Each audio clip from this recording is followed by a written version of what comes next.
चवंत master चली गई। सामने 19 साल का एक लड़का कपड़े सिल रहा था, हाथ में सुई धागा लिए। वो कपड़े सिलने में इतना खो चुका था कि अगर यहाँ सुनामी भी आ जाए तो उसे उससे कोई फर्क ना पड़े। उसे देखकर ऐसा लग रहा था कि वो इस चीज में उच्चतम अवस्था में पहुंच गया है। वो अपना काम पूरा करने के बाद खुश होकर खड़ा होते हुए बोला, देखिए मास्टर, मैंने इस काम में भी महारत हासिल कर ली है। उसे ऐसे पोज देते देख लग रहा था कि मानो उसने पूरा जग जीत लिया हो। तभी एक लड़की ताली बजाते हुए कहती है, वाह क्या बात है, सच में तुम तो कमाल के हो। फिर वो लड़की अजीब सा चेहरा बनाकर कहती है, लेकिन पहले तो तुमने कहा था कि तुम ये लड़कियों वाला काम बिल्कुल भी नहीं करोगे, एक लड़का होते हुए। वो लड़का पास आकर कहता है, मास्टर वो तो मैं मजाक कर रहा था, आप जो भी कहेंगी मैं वो करने को तैयार हूँ। फिर वो उस लड़की के और पास आते हुए बोलता है, उसे देखकर ऐसा लग रहा था कि वो किसी चीज के लिए काफी एक्साइटेड है, जो कि उसकी आंखों में साफ साफ दिखाई दे रही थी। वो कहता है, मास्टर भूमि, क्या आप मुझे कल्टीवेट करना सिखा देंगी प्लीज। भूमि उससे दूर होते हुए खांसते हुए कहती है, अभी नहीं, अभी नहीं।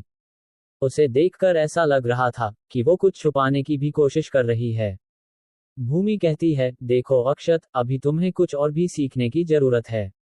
अक्षत कहता है, क्या मास्टर, अभी नहीं, और मुझे अभी कुछ और भी सीखने की जरूरत है, लेकिन मैंने वह सब किया जो जो आपने करने को कहा। Music, singing, painting, calligraphy, martial art, poetry, खेती, हंटिंग, फिशिंग, कुकिंग, शिल्पकला, लोहारी, फॉर्मेशन, मेडिसिन, काष्ठ कला, गार्डनिंग, बी स्टैमिंग और कई स्किल में सब में मैं मास्टरी कर उनकी उच्चतम लेवल तक पहुंच गया। मात्र 3 साल में, और अभी अभी मैंने सिलाई में भी मास्टरी कर ली है, और आप अभी भी मुझे कल्टीवेशन करना नहीं सिखा रही है। पता भी है मुझे इन सब में मास्टरी करने के लिए कितना मेहनत करना पड़ा, और यह सब सिर्फ कल्टीवेशन सीखने के लिए मैंने किया था। भूमि हंसने लगती है। वो कहती है, अच्छा क्या सच में?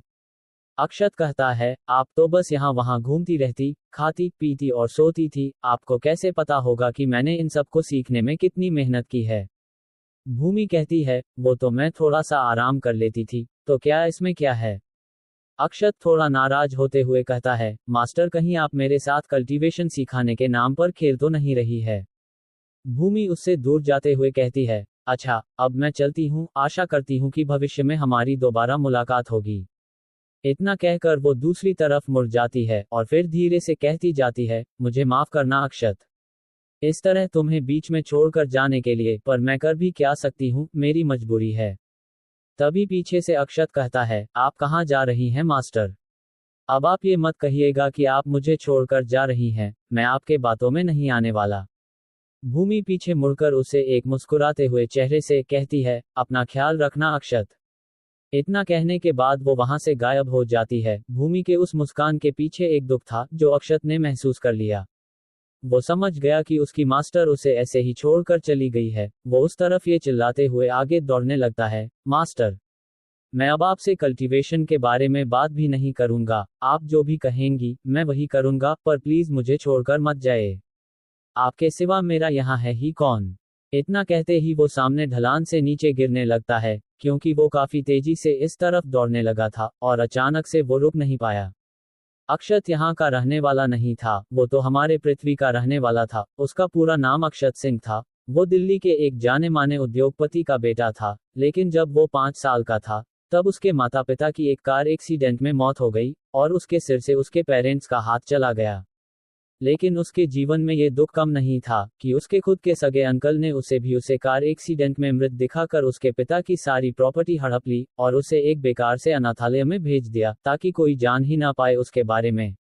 अक्षत बेचारा 5 साल का छोटा बच्चा भला कर भी क्या सकता था। वो तो अपने माता पिता के मरने का ढंग से शोक भी नहीं मना पाया और उसे एक कबाड़ से अनाथालय में डाल दिया गया, जहां न खाने का कुछ ढंग का मिलता, न सोने और पहनने को। वहां के सारे बच्चे एकदम सूखे हुए से थे, कई बीमार से थे, जो ये दर्शा रहे थे कि इस ऑर्फेनेज के मैनेजर ने इन सब के नाम का डोनेशन आपने जेब में रख लिया है।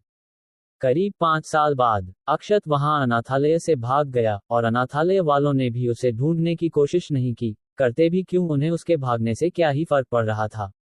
उन्हें तब भी सरकार और लोगों की तरफ से डोनेशंस तो उतने ही मिल रहे थे जितना कि पहले मिल रहे थे।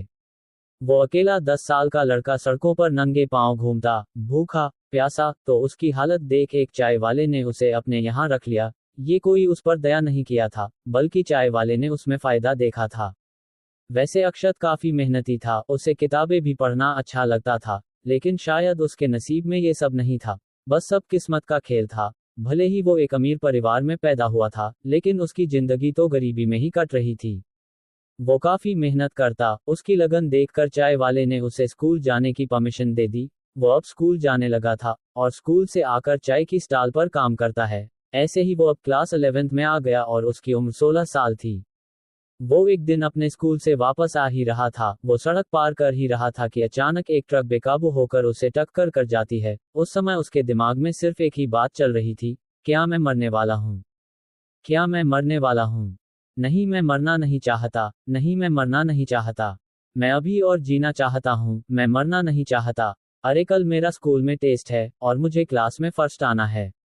लेकिन तब तक उसकी धड़कनें थम चुकी थी, और उसकी मौत हो चुकी थी। शायद उसके पूरे परिवार के नसीब में यही था, एक्सीडेंट में मौत। मरने के बाद उसे ऐसा लग रहा था कि वो जैसे एक काली अंधेरी जगह पर पहुंच गया हो, जहां न कुछ दिखाई दे रहा था, न कुछ सुनाई। वो बोलने की कोशिश भी करता है, पर कुछ बोल भी नहीं पा रहा था। तभी एक झटके के साथ वो अचानक से अपनी आंखें खोलता है, तो वो अपने आप को एक जंगल में लेटा पाता है। वो तुरंत उठ जाता है, और अपने हाथ पैर देखने लगता है, जो कि सही सलामत थे, बस उसके कपड़े थोड़ा फटे पुराने थे। उसे तो समझ ही नहीं आ रहा था कि वो कहाँ है। अभी अभी तो वो ट्रक के सामने था, और बस यही मनाए जा रहा था कि उसकी मौत ना हो, और जब उसकी आंख खुलती है, तो वो अपने आप को इस जंगल में पाता है। तभी उसका सिर दर्द करने लगता है, उसे कुछ याद आने लगता है। ये यादें इस लड़के की थी, जिसके शरीर में अक्षत का रेनकार्नेशन हुआ था। दरअसल अक्षत रेनकार्नेट होकर एक दूसरी दुनिया में इस लड़के के शरीर में आ गया था। इस लड़के का शरीर थोड़ा कमजोर था। अक्षत को जो भी याद आ रहा था, उन सब में इस लड़के की भी हालत कुछ ठीक नहीं थी। बिल्कुल उसी की तरह ही थी, एकदम बेकार, या कहे कि उससे भी बुरी। इसकी हालत इतनी खराब थी कि ये कई कई दिनों से भूखा था, और चलते चलते इस जंगल में आकर यही बेहोश होकर गिर गया, और उसकी यही मौत हो गई। और उसके मरते ही अक्षत इसमें रेनकार्नेट यानी पुनर्जीवित हो गया। वैसे इस लड़के की भी उतनी ही उम्र थी जितनी उसकी थी। उसे अब इन यादों से समझ नहीं आ रहा था कि आखिर उसे हुआ क्या है, और वो यहाँ क्यों है। वो अपने हाथ पैर और बाकी के हिस्से देखने लगता है, तो उसे सब काफी बदला बदला लग रहा था। वैसे भी सभी को अपने शरीर के बारे में काफी अच्छे से पता होता है। तब जाकर उसे कुछ कुछ समझ आने लगा। उसने अपने यहाँ कई मूवीज देखी थी, जिसमें एक की आत्मा दूसरे में चली जाती है। लेकिन उसे तो इन सब बातों पर विश्वास नहीं था। लेकिन जब वो अपनी तरफ देख रहा था, तो उसे इन पर भरोसा करना ही पड़ा। वो इन सब से बहुत ही हैरान था। अब उसका पेट दर्द करने लगा, क्योंकि शरीर तो कई दिनों से भूखा था। अक्षत तो अपना पेट पकड़ लेता है। तभी उसे एक मधुर सी आवाज सुनाई देती है, अरे लड़के तुम उठ गए। वो पीछे मुड़कर देखता है, तो पीछे एक लड़की हाथ में कुछ फल लिए खड़ी थी। उसकी उम्र देखने से तो 25 से 26 की लग रही थी। वो काफी खूबसूरत दिख रही थी, उसकी आवाज में काफी मधुरता थी। वो अक्षत के पास आकर उसे फल देते हुए बोली, पहले तो तुम ये सब खा लो, उसके बाद ही हम बात करेंगे। अक्षत तुरंत ही उन फलों को खाने लगता है। वो लड़की कहती है, मैंने देखा कि तुम यहाँ ऐसे ही बेहोश पड़े थे। मैं तुम्हारी हालत देखकर समझ गई थी कि तुम्हें भूख लगी होगी, तो बस तुम्हारे लिए फल लेने चली गई। अच्छा बताओ तुम्हारा नाम क्या है? अक्षत वो सब खाते हुए ही कहता है, मेरा नाम अक्षत है।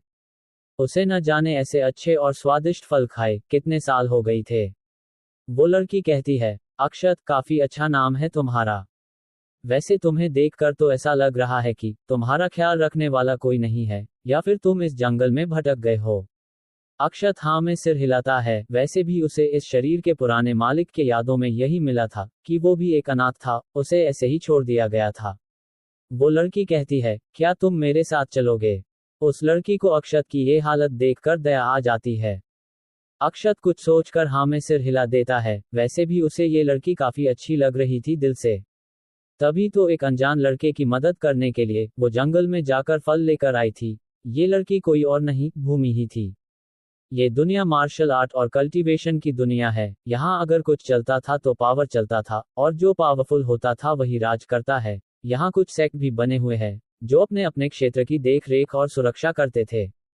यहाँ जो लोग कल्टीवेट करते थे, उन्हें कल्टीवेटर कहा जाता था, और वो बाहर से एनर्जी सोख कर अपना लेवल बढ़ते थे। यहाँ जो लोग कल्टीवेट नहीं कर सकते हैं, उन्हें मामूली मनुष्य ही समझा जाता है, और यहाँ उनकी ज्यादा इज्जत भी नहीं की जाती है।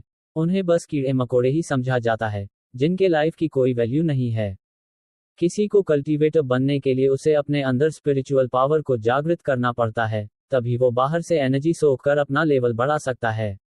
भूमि अक्षत को जंगल में बने एक छोटे से घर पर ले जाती है, जो कि एकदम खाली था। वो पहले किसी बूढ़े आदमी का हुआ करता था, लेकिन उसके मरने के बाद से वह खाली ही पड़ा है। यहाँ कोई रहने ही नहीं आया, क्योंकि पूरा जंगल खतरनाक जंगली तरह तरह के बीस्टों से भरा पड़ा है। वैसे वह घर जिस जगह पर था, वहाँ थोड़ा कम खतरा है, पर आगे की पहाड़ियों में काफी खतरनाक खूंखार बीस्ट रहा करते हैं। भूमि उसे यहाँ ले आई थी। वो उससे बातें करती है तो उसे पता चलता है कि इस लड़के को तो यहाँ के बारे में कुछ पता ही नहीं है, ना ही उसे पढ़ना आता है, ना ही लिखना। लेकिन वो ये भी समझ रही थी कि उसकी ये हालत क्यों थी, इसलिए वो उसे अब सब कुछ सीखना शुरू करती है। वैसे यहाँ की भाषा और पृथ्वी की भाषा बोलने में समान ही थी, लेकिन लिखने में थोड़ा अलग है, इसलिए ही शुरू में अक्षत को थोड़ा दिक्कत हो रही थी। लेकिन जल्द ही भूमि के समझाने पर वो सब समझने लगा और जल्द ही वो इन सबको पढ़ने लिखने में एक्सपर्ट हो गया। क्योंकि यहाँ की भाषा लिखावट में हमारे यहाँ की संस्कृत भाषा से काफी ज्यादा मिलती जुलती थी, और अक्षत को पढ़ाई करना कितना पसंद है, इसका अंदाजा इस बात से लगाया जा सकता है कि मरते वक्त भी उसे अपने स्कूल में होने वाली टेस्ट की पड़ी थी। भूमि उसे कई सारी स्किल सीखने को कहती है। अक्षत वैसा ही करता है, क्योंकि उसे और कुछ करने को था भी नहीं यहाँ। ऐसे ही वो सीखते सीखते सब में उच्चतम बिंदु तक पर पहुंच गया। वो सब कुछ कर रहा था जो भी भूमि उसे करने को कहती। अब उसे यहाँ आए 3 साल हो गए थे। वो अब यहाँ क्या क्या होता है, क्या चलता है, सब समझ रहा था। चटू हंटिंग अक्षत यहाँ के बारे में सब समझ गया था कि यहाँ सिर्फ कल्टीवेटर की ही चलती है। आम इंसान को तो कीड़ा मकोड़ा समझा जाता है, इसलिए वो एक कल्टीवेटर बनना चाहता है। वो मास्टर यानी कि भूमि की मदद से पावरफुल बन सके, इसके लिए वो भूमि की सारी बातें को मानता था। क्योंकि वो इतना तो जान गया था कि इस दुनिया में अगर किसी की चलती है तो वो सब है कल्टीवेटर की, और उसमें भी पावर पर ऊपर बैठे लोगों की। वो यहाँ कोई बहुत पावरफुल नहीं बनना चाहता था, लेकिन इतना तो बनना चाहता था कि वो अपने आप को प्रोटेक्ट कर सके। इसलिए ही वो भूमि से हमेशा रिक्वेस्ट करता रहता है कि उसे कल्टीवेशन करना सिखा दे। अक्षत नीचे से उठता है। वो काफी तेजी से इस ढलान से नीचे गिरा था। उसके कपड़े जगह जगह से फट गए थे।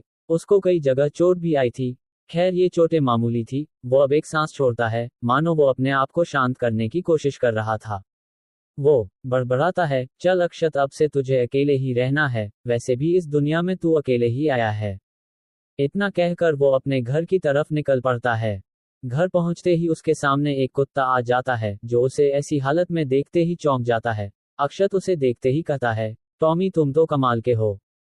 तुमने दरवाजा खुलते ही समझ लिया कि मैं आ गया हूँ। ये बुरा भी नहीं था, तुम यहाँ सभी कुछ सीख गए हो। टॉमी को उसे ऐसे देखते देख वो कहता है, अरे मेरे साथ एक दुर्घटना हो गई थी, इसलिए मेरी यह हालत है। फिर वो उसे गले लगाते हुए कहता है, डॉगी वो मास्टर तो मुझे ऐसे ही छोड़कर चली गई। उन्होंने जो भी कहा मैंने वो सब किया, लेकिन फिर भी वो मुझे छोड़कर चली गई। वो कैसे मुझे ऐसे छोड़कर जा सकती है, मुझे बिना कल्टीवेशन करना सिखाए।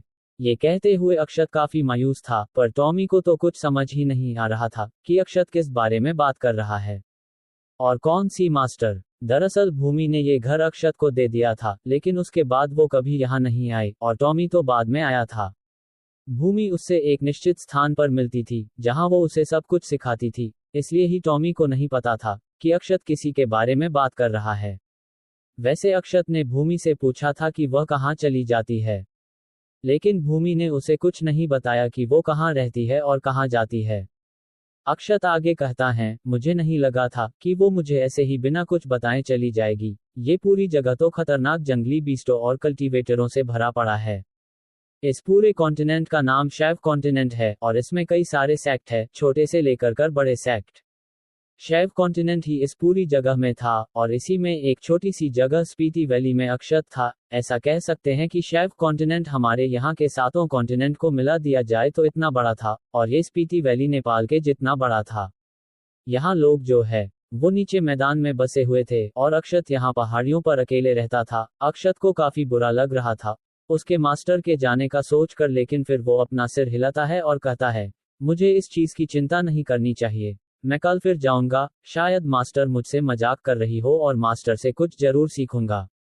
इतना कहकर वो टॉमी की तरफ देखने लगता है, जो अपना मुंह गिराए हुए था। वो उसको सहलाते हुए कहता है, अरे मेरे प्यारे डॉगी टॉमी, लगता है तुम भूखे हो, मेरा इंतजार करो, अब हम हंटिंग करने चलेंगे।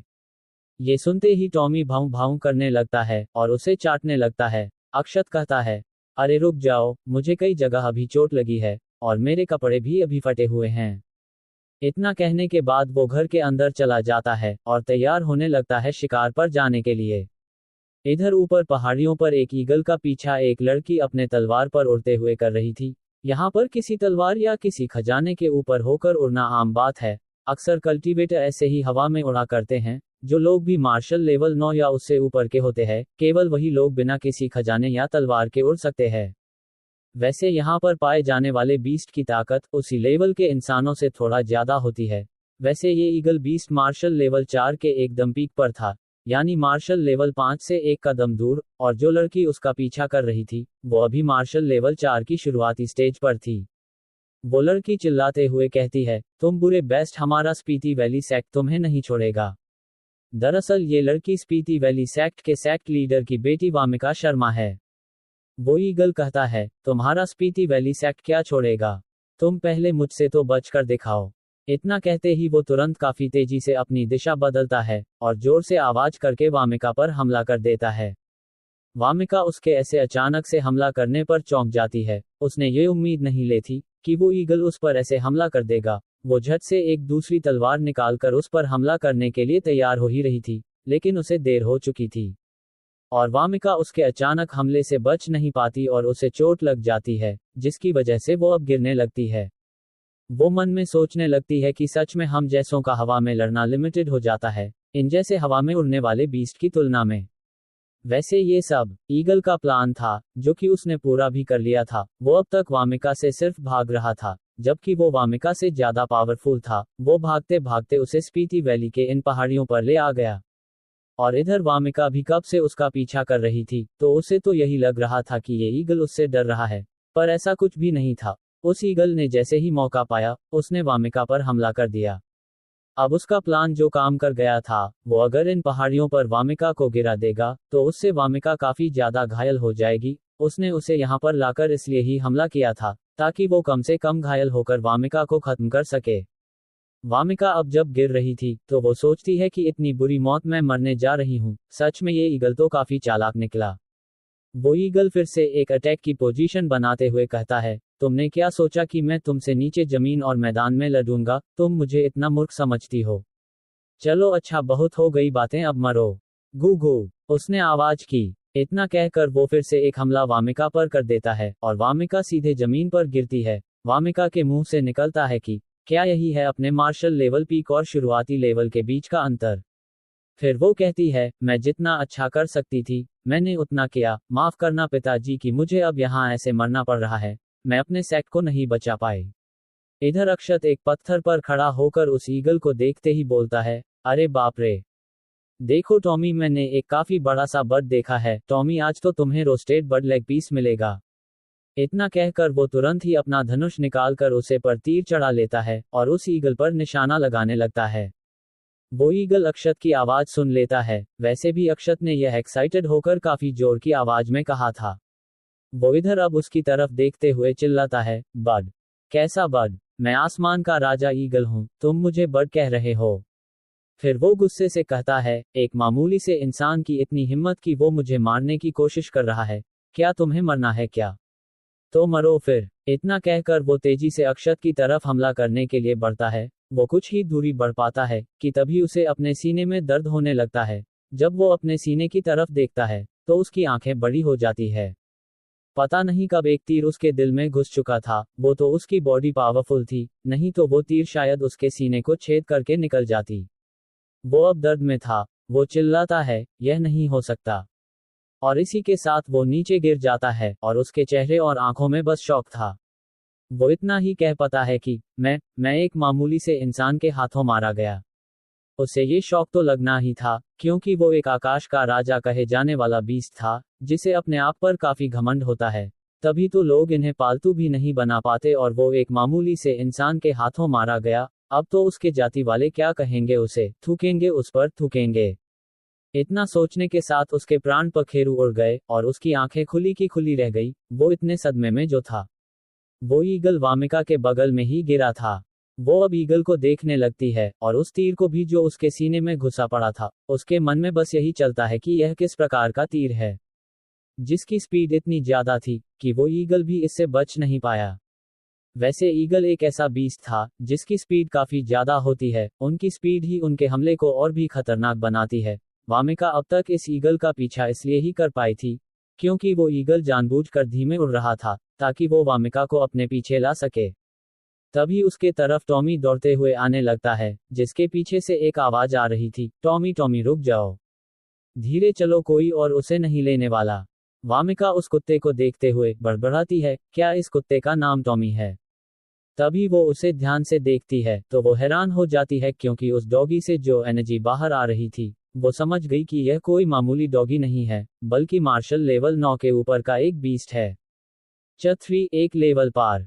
वामिका सोचती है कि जिस आदमी ने इस जैसे मार्शल लेवल 9 के ऊपर के बीस्ट को पालतू बना रखा है वो कितना पावरफुल होगा। ये सोचते ही वो अपनी पूरी जान लगा देती है खड़ा होने में। लेकिन जैसा कि उस पर ईगल ने हमला किया था उसकी हालत तो ठीक नहीं थी। उसे चोट काफी लगी थी तो उसे दर्द भी हो रहा था। तभी वहां अक्षत आ जाता है जो टॉमी को वहां बैठा देख कहता है, क्या हुआ टॉमी, तुम यहाँ ऐसे क्यों बैठे हुए हो? तभी उसकी नजर सामने खराब हालत में खड़ी वामिका पर पड़ती है, जिसे देखते ही उसके दिल के तार बजने लगते हैं। वो सोचने लगता है कि अरे बाप रे, ये कितनी सुंदर है, बिल्कुल किसी आसमान से उतरी परी की तरह है। वामिका उसे देखकर सोचने लगती है कि मैं इनकी एनर्जी को महसूस ही नहीं कर पा रही हूँ और ना ही इनका कल्टीवेशन लेवल देख पा रही हूँ। ऐसा लगता है कि इन्होंने उसे छिपा कर रखा है। एक एक्सपर्ट से यही उम्मीद थी। इसी के साथ वो घुटने पर आकर कहती है, सीनियर, मेरी मदद करने के लिए। वो इतना ही कह पाई थी कि उसकी आंखें बंद होने लगती है। वामिका सोचने लगती है, ये मुझे क्या हो रहा है? मुझे कुछ भी दिखाई क्यों नहीं दे रहा है? मेरी आंखें बंद क्यों हो रजाई हैं? ऐसा इसलिए था क्योंकि वो घायल थी और उसका काफी सारा खून बह चुका था। अक्षत तो उसे अपने सामने घुटने पर आता देख चौंक जाता है। उसे तो समझ ही नहीं आ रहा था कि यह लड़की उसे देखकर ऐसे बर्ताव क्यों कर रही है। पर वो आगे कुछ और भी सोच पाता कि वो देखता है कि वामिका तो बेहोश हो गई। वो तुरंत उसके पास जाकर उसे देखने लगता है। वो उसे उठाने की भी कोशिश करते हुए कहता है, मिस क्या हुआ आपको? पर उसको अपने सवालों का कोई भी जवाब नहीं मिलता क्योंकि वामिका बेहोश जो पड़ी थी। वो वामिक के कंडीशन को देखता है और कहता है, इनका तो काफी सारा खून बह गया है, लेकिन फिर भी इन्होंने इतनी देर तक अपने आप को बेहोश होने से रोक रखा था। इसका मतलब ये जरूर कोई कल्टीवेटर होगी क्योंकि ऐसा सिर्फ वही लोग कर पाते हैं। अक्षत अब वामिका को उठाकर अपने घर की ओर चलने लगता है और टॉमी को वो कह देता है कि वो उस ईगल को लेकर आए। टॉमी उसकी बातें सुनकर भाऊं भाऊं करता है और उस ईगल के पंजे को अपने जबड़े में भरकर खींचते हुए अक्षत के पीछे पीछे चलने लगता है। वैसे वो ईगल काफी बड़ा था, करीब 1 मीटर का, और काफी भारी भी था। वैसे जब ये पैदा होते हैं तब यह ऐसे नहीं होते, लेकिन जैसे जैसे यह अपने लेवल को बढ़ाते हैं तो इनकी साइज और स्ट्रेंथ भी बढ़ने लगती है और साथ में इनकी बुद्धि भी बढ़ने लगती है। ये और भी चालक और खतरनाक, घमंडी होते जाते हैं। शायद तभी इनसे लड़ना आसान नहीं होता है।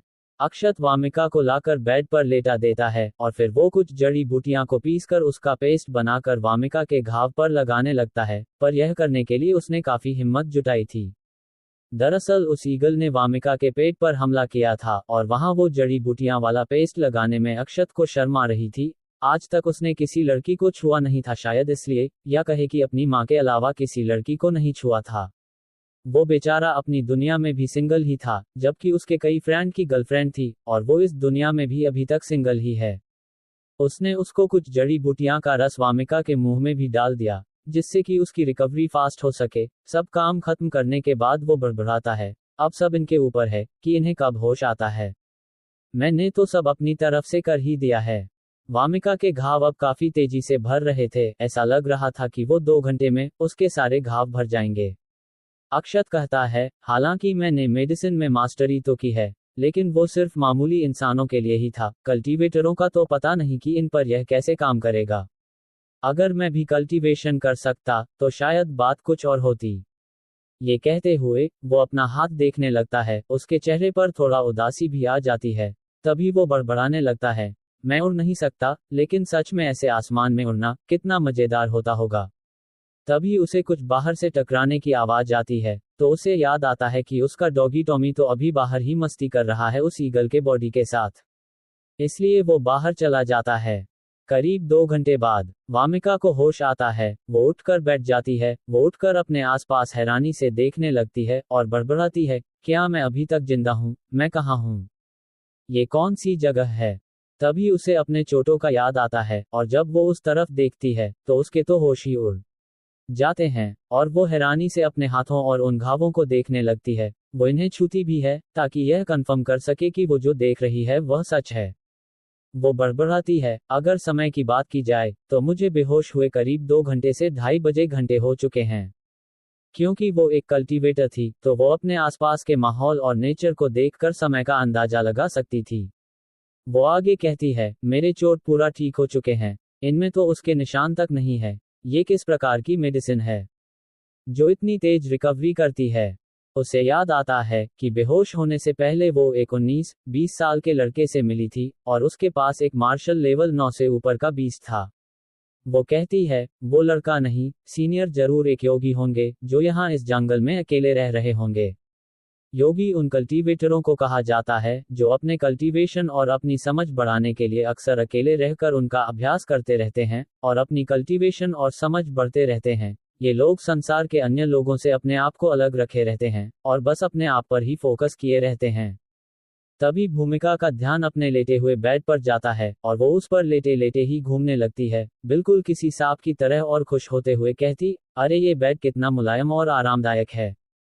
तभी उसकी नज़र उस कंबल के सिले गए पैटर्न पर जाती है, तो वो तो इसे देखकर बड़बड़ाती है, इसे देखकर ऐसा लग रहा है कि इसे सिला नहीं गया है, बल्कि इस पर तो एक आर्ट की गई है, और इसमें कोई गलती नहीं है। तभी वामिका का ध्यान कमरे में टांगे गए पेंटिंग पर जाता है, और वो बड़बड़ाती है, ये किस प्रकार की पेंटिंग है। वो कुछ इससे आगे भी बोल पाती कि उसकी चेतना उस पेंटिंग के अंदर खींची चली जाती है, और जब वो अपने आप को देखती हैं तो वो अपने आप को उस पेंटिंग के अंदर पाती है। उस पेंटिंग के अंदर मानो एक अलग ही दुनिया बसी हो। वहां झरने से पानी गिर रहा था, और पक्षी चहचहा रही थी। ये सब वामिका अपनी आंखों से देख रही थी, और वो झरने से पानी गिरने की आवाज भी सुन सकती थी। वो बड़बड़ाती है, क्या यह इस पेंटिंग की दुनिया है। आखिर यह पेंटिंग है किस लेवल की, जिसमें एक अलग सारी दुनिया बसी पड़ी है। वैसे उस पेंटिंग में वामिका की सिर्फ चेतना ही गई थी, उसकी बॉडी बाहर ही बेड पर बैठी हुई ध्यान की मुद्रा में थी, और उसका शरीर आसपास की हवा में फैली एनर्जी को काफी तेजी से सोख रही थी। वामिका की चेतना अभी भी उस पेंटिंग में ही थी। वो अब सामने हवा में तैर रहे शब्दों को देखने लगती है, जो वहां हवा में ही एक अलग सी आभा मंडल बिखेर रहे थे। वो अब उन्हें पढ़ने लगती है। तुम निराश न हो, क्या तुमने ये देखा कि कैसे ये नेचर तुम्हारी स्वागत कर रही है। ये झरने, ये पेड़, ये पक्षी सभी बस तुम्हारा ही स्वागत कर रहे हैं। अब तुम इन्हें अपने आप में महसूस करो और छोड़ दो यह निराशा, और अपने अंदर की एनर्जी को ऐसे ही खुले में बहने दो, जब तक वो उस रुकावट के द्वार को तोड़ न दे। इतना पढ़ते ही वामिका का लेवल बढ़ने लगता है। वह बढ़ते बढ़ते मार्शल लेवल 4 के पीक पर, और एक झटके के साथ ही वो मार्शल लेवल 5 पर पहुंच जाती है, और इसी के साथ उसकी चेतना वापस से उसकी बॉडी में आ जाती है। वो अब अपनी आंखें खोल लेती है और अपनी बढ़ी हुई ताकत को देखने लगती है। वो सच में मार्शल लेवल 5 की शुरुआती स्टेज पर पहुंच चुकी है। वो यह पावर और बदलाव अपने शरीर में महसूस कर सकती थी।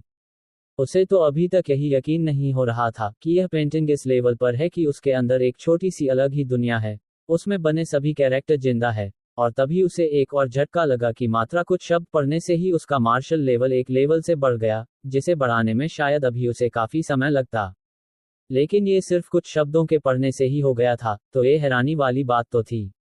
वामिका का सोचने लगती है कि आखिर ये सीनियर है कौन, जिनकी पेंटिंग भी एक कीमती खजाने से कम नहीं है। तभी वहां अक्षत आ जाता है। वो वामिका को बैठे देख कहता है, ओ तो मिस आप उठ गई, चलिए अच्छी बात है। वैसे आपको काफी ज्यादा चोटें आई थी, फिर मैंने आपका इलाज तो कर दिया है, पर मुझे नहीं पता कि वो सारी मेडिसिन आप पर काम करेगी भी कि नहीं। वामिका तो पहले ही अक्षत से काफी हैरान थी। उसने तो उसकी बात सुनी ही नहीं। उसके मुंह से सिर्फ इतना ही निकलता है कि आखिर आप आए कहां से हैं, आप हैं कौन। अक्षत एक बार के लिए उसका ये सवाल सुनकर चुप पड़ जाता है, फिर कहता है, शायद तुमने उसके बारे में सुना होगा। उस जगह का नाम पृथ्वी है। चफोट पृथ्वी के बारे में सुना है। वामिका अक्षत के मुंह से पृथ्वी नाम सुनकर सोचने लगती है, पृथ्वी यह जरूर वही दुनिया होगी जैसा उस पेंटिंग में थी, लेकिन मैंने कभी भी ऐसी जगह के बारे में नहीं सुना। लेकिन मैं एक ऐसे सीनियर को सामने मना भी नहीं कर सकती, नहीं तो शायद उन्हें बुरा भी लग सकता है। अगर कोई पृथ्वी के बारे में जानता होगा तो मैं जरूर इसका पता लगा सकती हूँ। मुझे तो वो पेंटिंग वाली दुनिया किसी ऊपर के ऊंचे दुनिया के जैसे लग रहा है। वामिका कहती है, सीनियर मैंने पृथ्वी के बारे में सुन रखा है। ये सुनकर तो अक्षत की आंखों में चमक आ जाती है। वो थोड़ा उत्साहित होते हुए कहता है, क्या सच में तुम उसके बारे में सुना है? वामिका बताने लगते हैं कि पृथ्वी एक ऊंची दुनिया है, जो हमारी दुनिया है वो निचली के कैटेगरी में आती है, और वो एक ऐसे कल्टीवेशन की दुनिया है जहां हमारे पूर्वज रहते होंगे, जो कि ऐसे लेवल पर होंगे कि हमारी इस दुनिया को ऐसे ही हिलाकर रख सकते हैं। वहां की एनर्जी की शुद्धता बहुत ज्यादा होती है और एनर्जी काफी गाढ़ी भी होती है। वहां के बीस्ट भी इतनी पावरफुल होते हैं कि वो एक ही अटैक में यहाँ के लाखों कल्टीवेटरों को खत्म कर सकते हैं। वहां के साधारण लोग भी हमारे यहाँ के सबसे हाई लेवल के लोगों से ऊपर के होते हैं। सच में वो जगह ऐसी है कि जहां जाने की सपना तो यहाँ के अनगिनत कल्टीवेटर करते रहते हैं। अक्षत उसकी यह बड़ी बड़ी बातें सुनकर सोचने लगता है, क्या सच में मेरी पृथ्वी ऐसी है क्या? इतना अच्छा, क्या ये यकीन से कह रही है कि ये उसी पृथ्वी के बारे में बात कर रही है जहां से मैं आया हूं? पर ऐसा तो लग नहीं रहा है। वहां तो ऐसे लोग नहीं हुआ करते हैं। वहां तो साइंस चलती है, टेक्नोलॉजी चलती है। वहां ये कल्टीवेटर होते हैं, मैं तो कहीं भी नहीं सुना। हाँ, ये जरूर किसी दूसरी ही पृथ्वी के बारे में बात कर रही होगी, जो यहाँ के लिए एक दूसरी ऊंची दुनिया है जहां लोग जाना चाहते हैं। लेकिन मुझे तो अपनी पृथ्वी पर जाना है। वहां की वो हवा, पानी, खाना, टेक्नोलॉजी, मुझे सब याद आ रहा है। वहां के मसाले तो, ये सोचकर तो मुंह में पानी भर आता है। वहां कितने वैरायटी के खाने, मजा ही आ जाता था। अक्षत कहता है, वैसे क्या आप जानती हैं कि वह पृथ्वी कहाँ है जिसकी आप बात कर रही हैं? अक्षत ने सोचा कि हो सकता है कि वो वही पृथ्वी हो जहां से वह आया हो, या हो सकता है कि उसी के जैसा ही हो, इसलिए ही उसने ये प्रश्न किया था। वामिका सोचने लगती है कि शायद जो मैं कह रही हूँ वो सच हो और सीनियर सच में वहीं से आए हैं, इस जगह पर एक महान पावर के साथ। वो थोड़ा उत्साहित होते हुए कहती है, सीनियर पृथ्वी काफी मिस्टीरियस जगह है और उसके बारे में इस पूरे कॉन्टिनेंट में कुछ ही लोग जानते हैं, और उनके लोकेशन के बारे में भी शायद वही सब जानते हैं। मैं अभी इस लायक नहीं हुई हूँ कि इतनी बड़ी रहस्य की चीज पता हो मुझे। उसे इस तरह देखकर अक्षत सोचता है कि कहीं इस लड़की के दिमाग में कुछ दिक्कत तो नहीं आ गई है जो ये ऐसी हरकतें कर रही है। तभी वामिक अपने घुटने पर आ जाती है और उसके सामने झुकने लगती हैं, तो अक्षत तो उसे ऐसे देखकर चौंक जाता है और कुछ पीछे चला जाता है। वो कहता है, यह आप क्या कर रही है? आप ऐसे मेरे सामने झुक क्यों रही है? वामिका कहती है, प्लीज आप इस वामिका को अपना स्टूडेंट बना लीजिए। मैं आपकी सेवा अपने जीवन भर करती रहूंगी, मेरी जिंदगी को बचाने के लिए।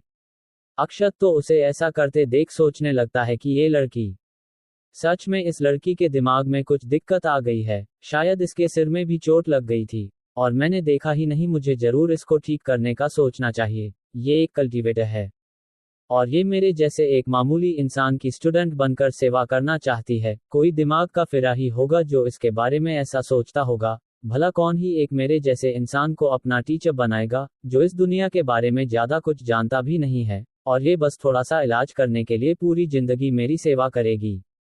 इधर वामिका के दिमाग में सवाल उठ रहे थे, वामिक शर्मा तुम ये क्या कर रही हो?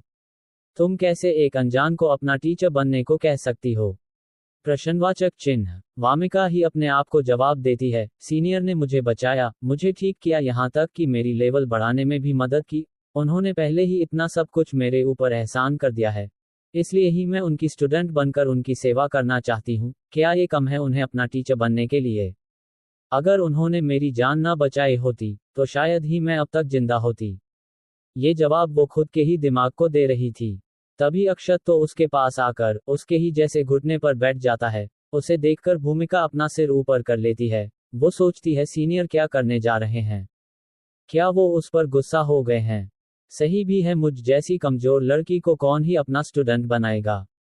मैं तो उनका स्टूडेंट क्या, मेड भी बनने के लायक नहीं हूँ। तभी अक्षत वामिका के सिर के पीछे अपना हाथ रख देता है। वामिका अब अक्षत के आंखों में देख रही थी। उसके दोनों गाल टमाटर की तरह लाल पड़ गए थे। तभी अक्षत उसे अपनी ओर खींच लेता है और उसके माथे से अपना माथा टच करा लेता है। वामिका तो अपनी आंखें बंद कर लेती है और मुट्ठी कस लेती है। उसके दिल की धड़कनें बढ़ी हुई थी, सांस रुकी हुई थी, उसके दिमाग में तरह तरह के ख्याल चल रहे थे। अक्षय फिर से पीछे होते हुए बोला, तुम्हें बुखार तो नहीं है? वामिका उसकी यह बात सुनकर अपनी आंखें खोल लेती है। वो सोचती है कि मैं कितनी पागल हूँ।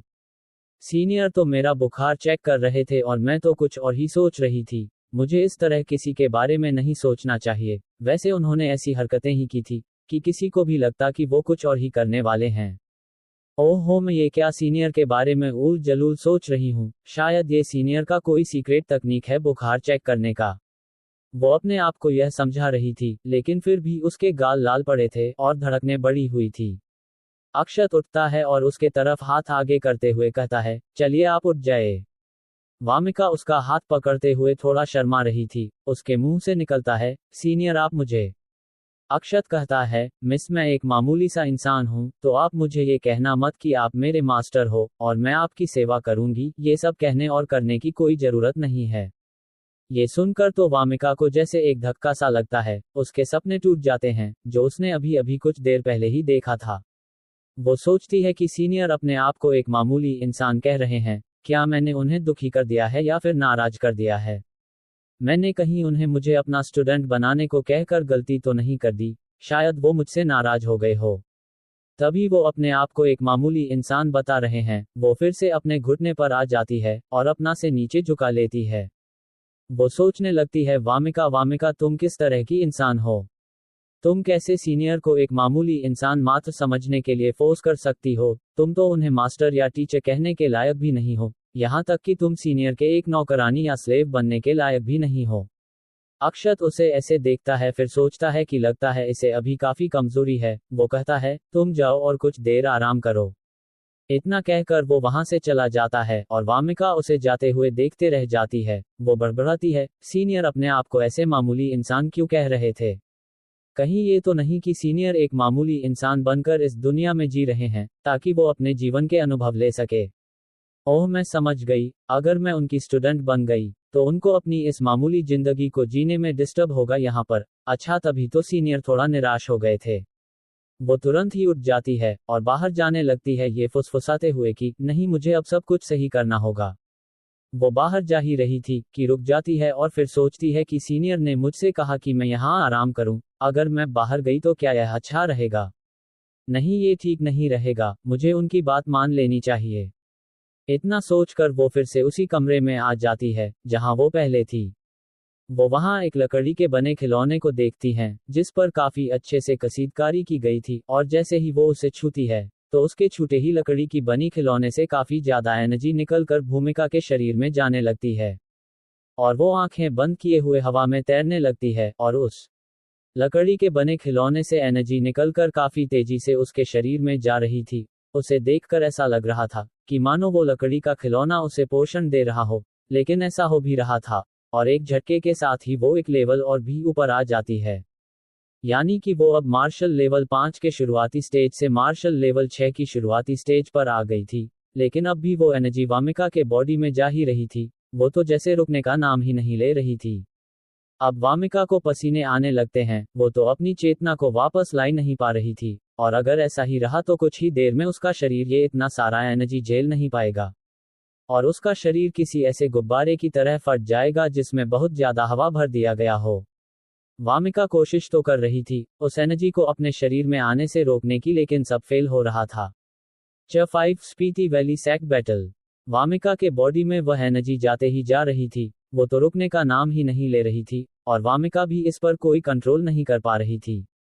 उसका तो धीरे धीरे अपने शरीर से भी कंट्रोल जाने लगता है। वो अब भी हवा में ही तैर रही थी। वो सोचती है, क्या मैं अब इस तरह से मरने वाली हूँ? कि तभी एक बाहर से आवाज आती है, रुक जाओ। और इसी के साथ वो एनर्जी जो उस लकड़ी के बने खिलौने से वामिका की बॉडी में जा रही थी वो रुक जाती है और वामिका जमीन पर आ जाती है। वामिका इस आधे बेहोशी की हालत में बड़बड़ाती है, क्या ये सीनियर की आवाज थी? और इसी के साथ वो पूरा बेहोश हो जाती है और बाहर अक्षत टॉमी पर चिल्लाए जा रहा था, रुक जाओ रुक जाओ, तुम उसे लेकर ऐसे नहीं भाग सकते। दरअसल यह आवाज अक्षत की ही थी, जो बस टॉमी को प्यार से उसका कुछ सामान लेकर भागने से मना कर रहा था। इधर अंदर वामिका के शरीर से काला काला धुएं जैसा कुछ बाहर आ रहा था, जो अपने आप ही वहां से गायब भी हो जा रहा था। ये काला धुआं वामिका के शरीर में जमी हुई सारी ब्लॉकेज थी, जो उस साफ एनर्जी के कारण अब बाहर आ रही थी। ये ब्लॉकेज समय बढ़ने के साथ साथ बढ़ती जाती थी, जो आगे चलकर कल्टीवेटर को और आगे के लेवल में नहीं पहुंचने देती थी। ये ब्लॉकेज शरीर में एनर्जी को सही ढंग से फ्लो नहीं होने देती हैं।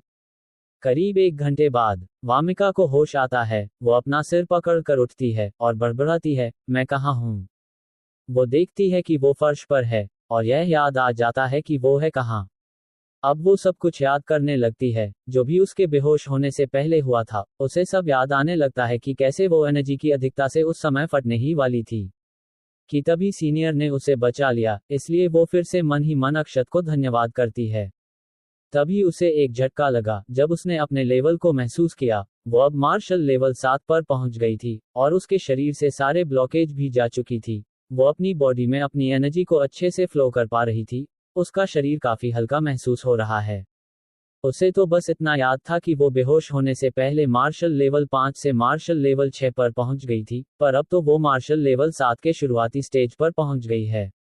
अब तो उसके चेहरे पर खुशी के भाव साफ साफ झलक रहे थे। वह आज ऐसी जगह आई थी कि एक दिन में वह मार्शल लेवल 4 से मार्शल लेवल 7 पर पहुंच गई। दिन क्या, कुछ ही घंटे में पहुंच गई थी, जिससे कि काफी हैरानी और खुशी दोनों ही उसे हो रही थी। वो अब अक्षत के बारे में सोचने लगती है कि उन्होंने कहा कि वो एक मामूली इंसान है। वो अपने आप को इतना मामूली इंसान रखना चाहते हैं, तो मैं इसमें उनकी जरूर मदद करूंगी। इतना सोचकर वो बाहर आ जाती है। वो बाहर आकर देखती है कि अक्षत तो आग जलाकर खाना पका रहा था।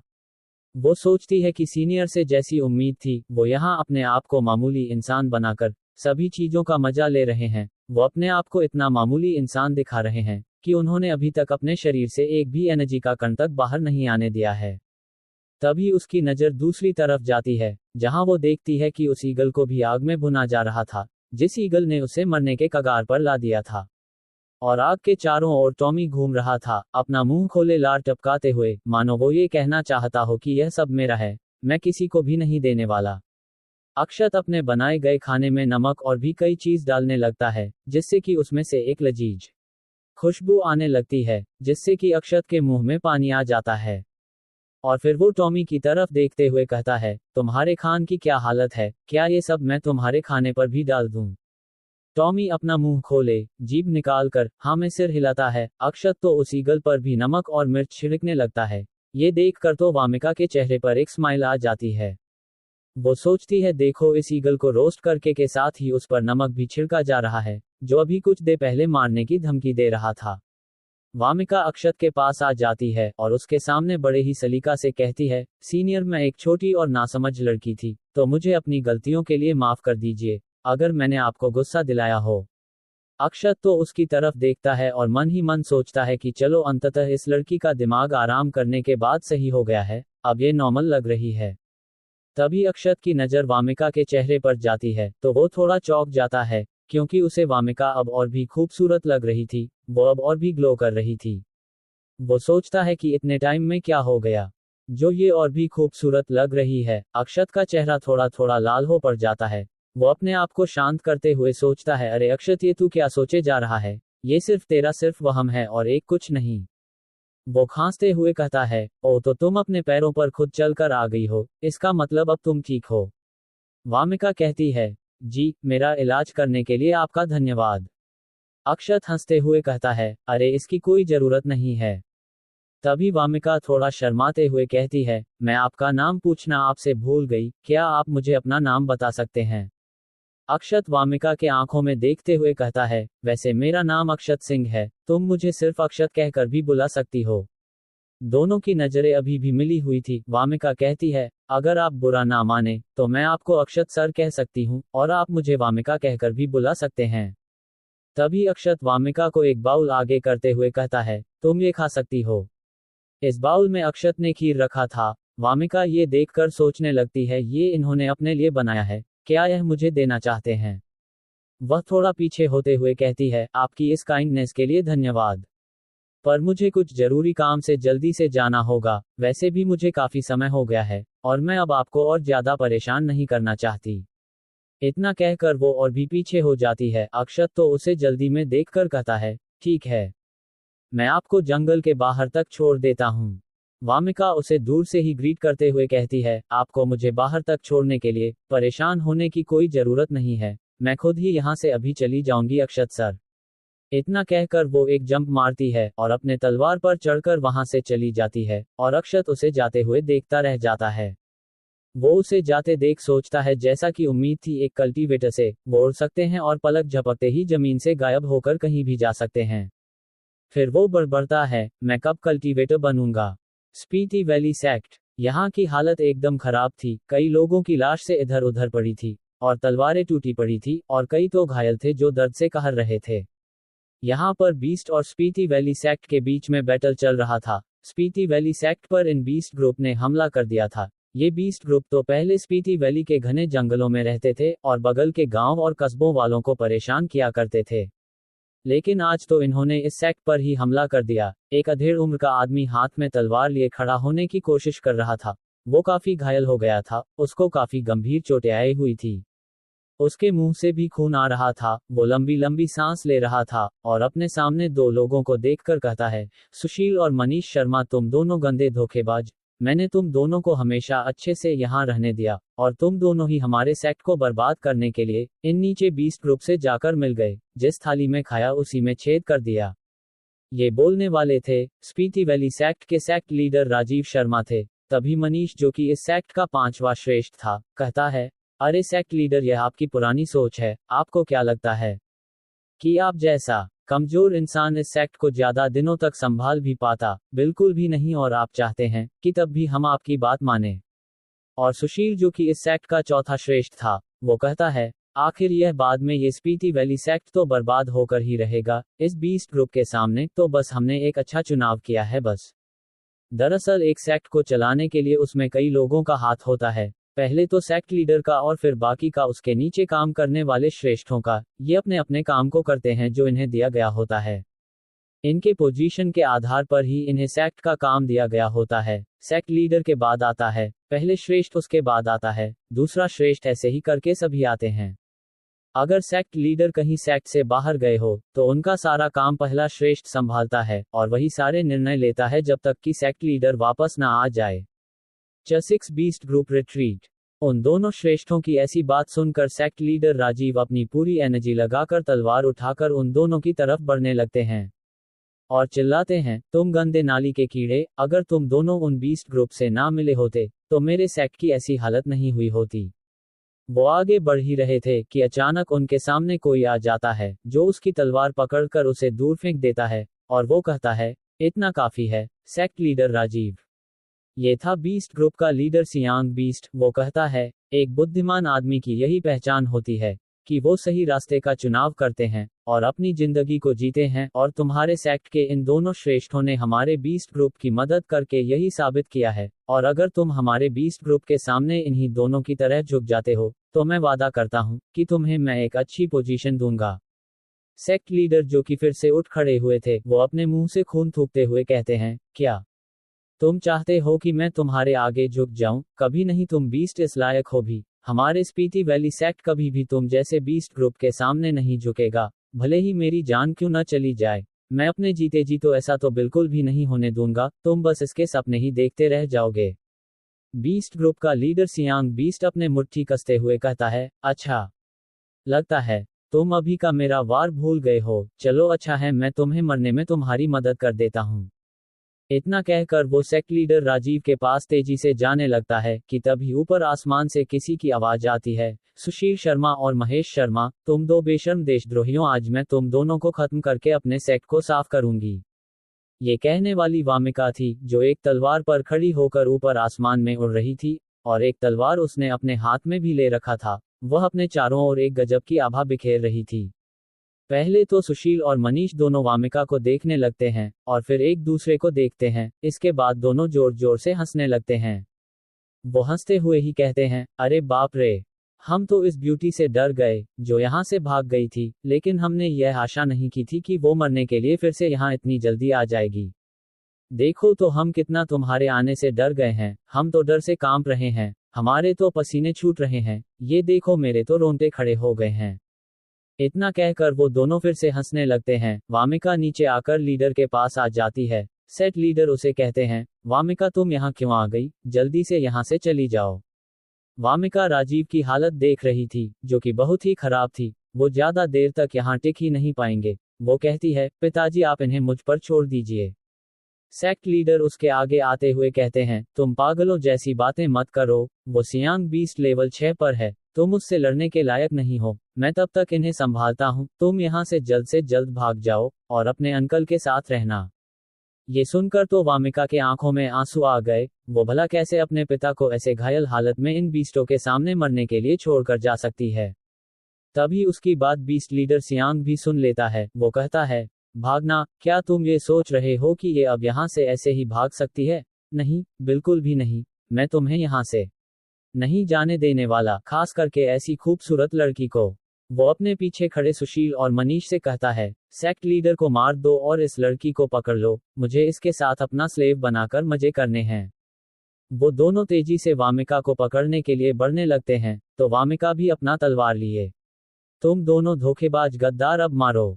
ये बोलते हुए वह सेक्ट लीडर के पास से काफी ज्यादा स्पीड में निकल गई, जिससे कि उसकी एनर्जी भी बाहर आ रही थी।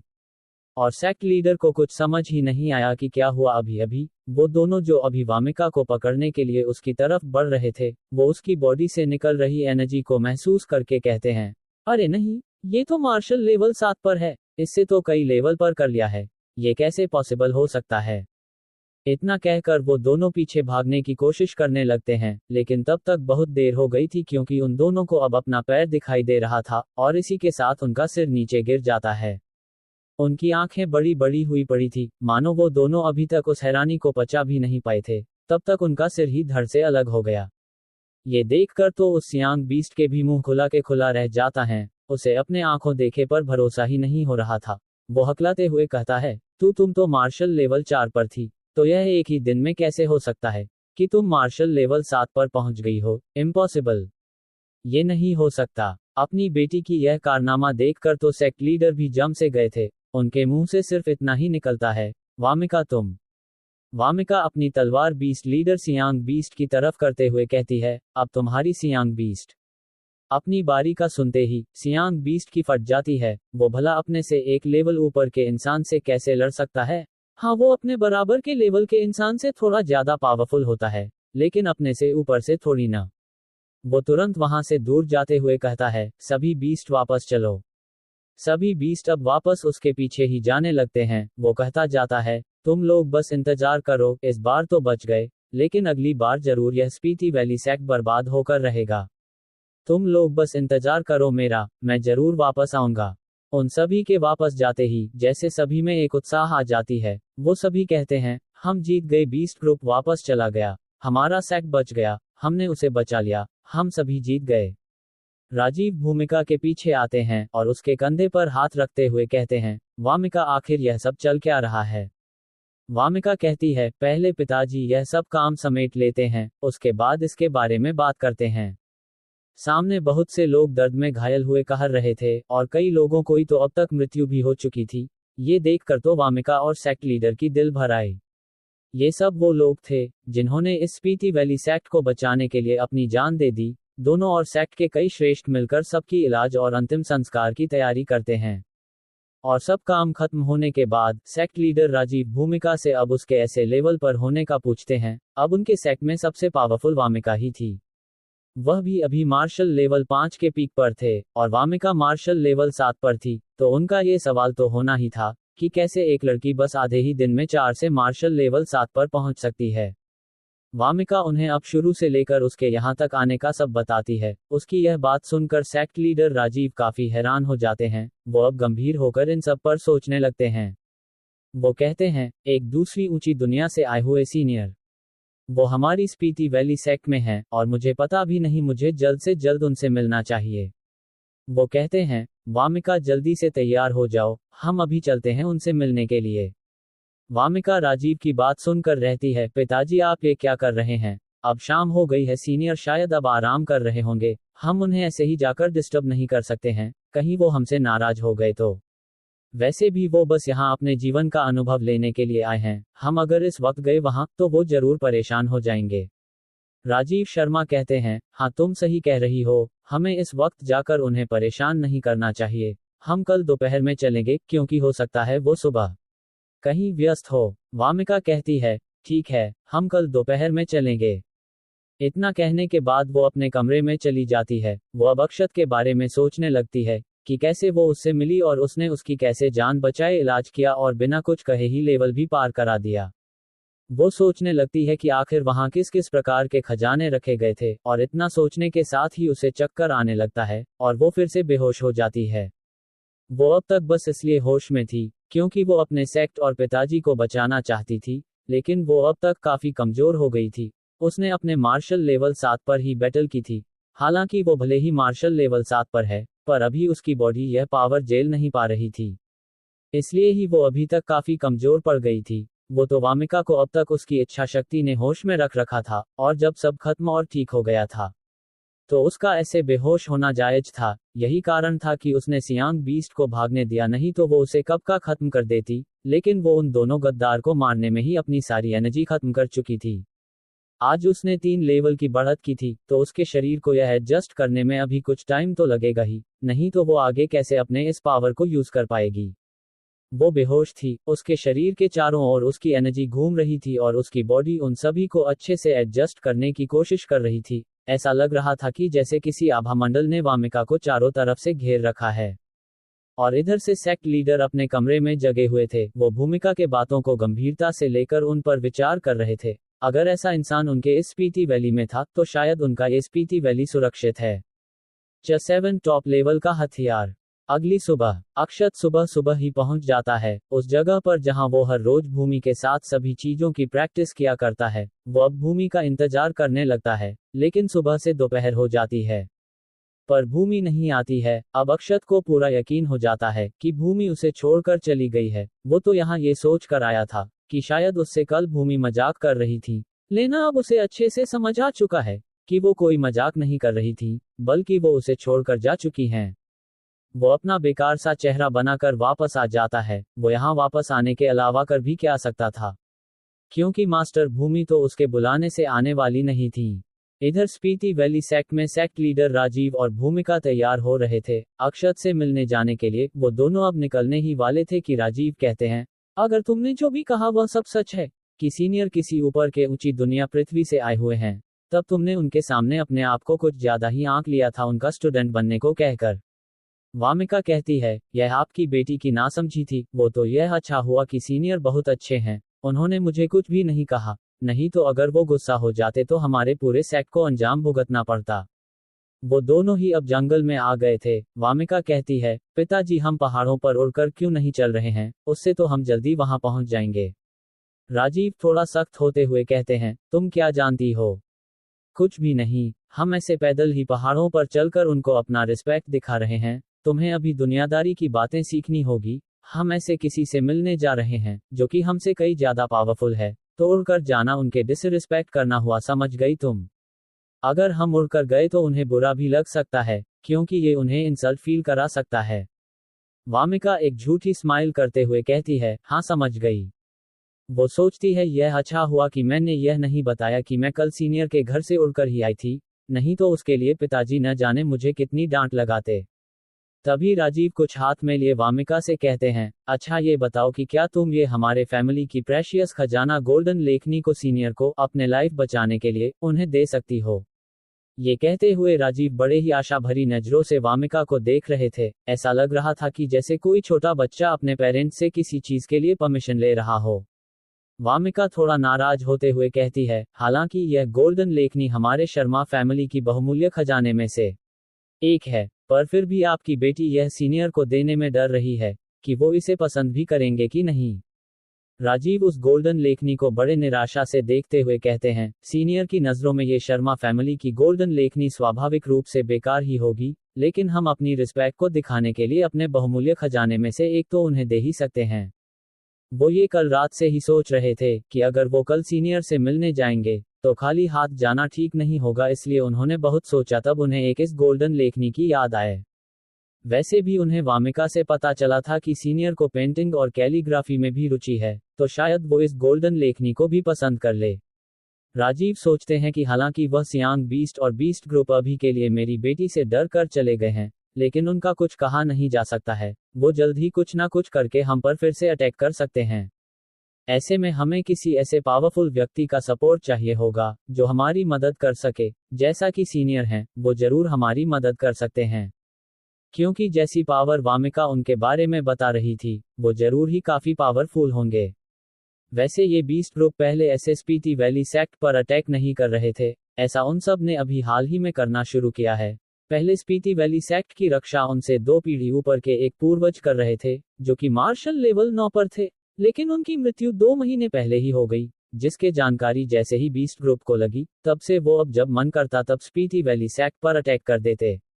दोनों चलते चलते अब अक्षत के घर के करीब आ गए थे। वामिक राजीव को हाथ से इशारा करते हुए कहती है, पिताजी वो देखिए, वो रहा सीनियर का घर, वो यहीं रहते हैं। राजीव वो घर देखकर अपनी आंखें बड़ी कर लेते हैं। उनके मुंह से निकलता है, अरे बाप रे बाप, ये क्या है। अक्षत ने अपने घर के चारों ओर एक पतली सी नहर बनाई थी, जिससे कि दूर की नदी के पानी आता रहे। इस नहर से ही वो अपने यहाँ के सभी जरूरत को पूरा करता था, और उस पर उसने एक पुल भी बना रखा था। अरे वो बार बार इस नहर से थोड़ी ना होकर अपने घर जाएगा। राजीव उस पुल को छूते हैं तो उसमें से एक एनर्जी का कण निकलकर उनके शरीर में जाने लगती है। वो बड़बड़ाते हैं, अरे ये पुल भी एनर्जी से पूरा भरपूर है।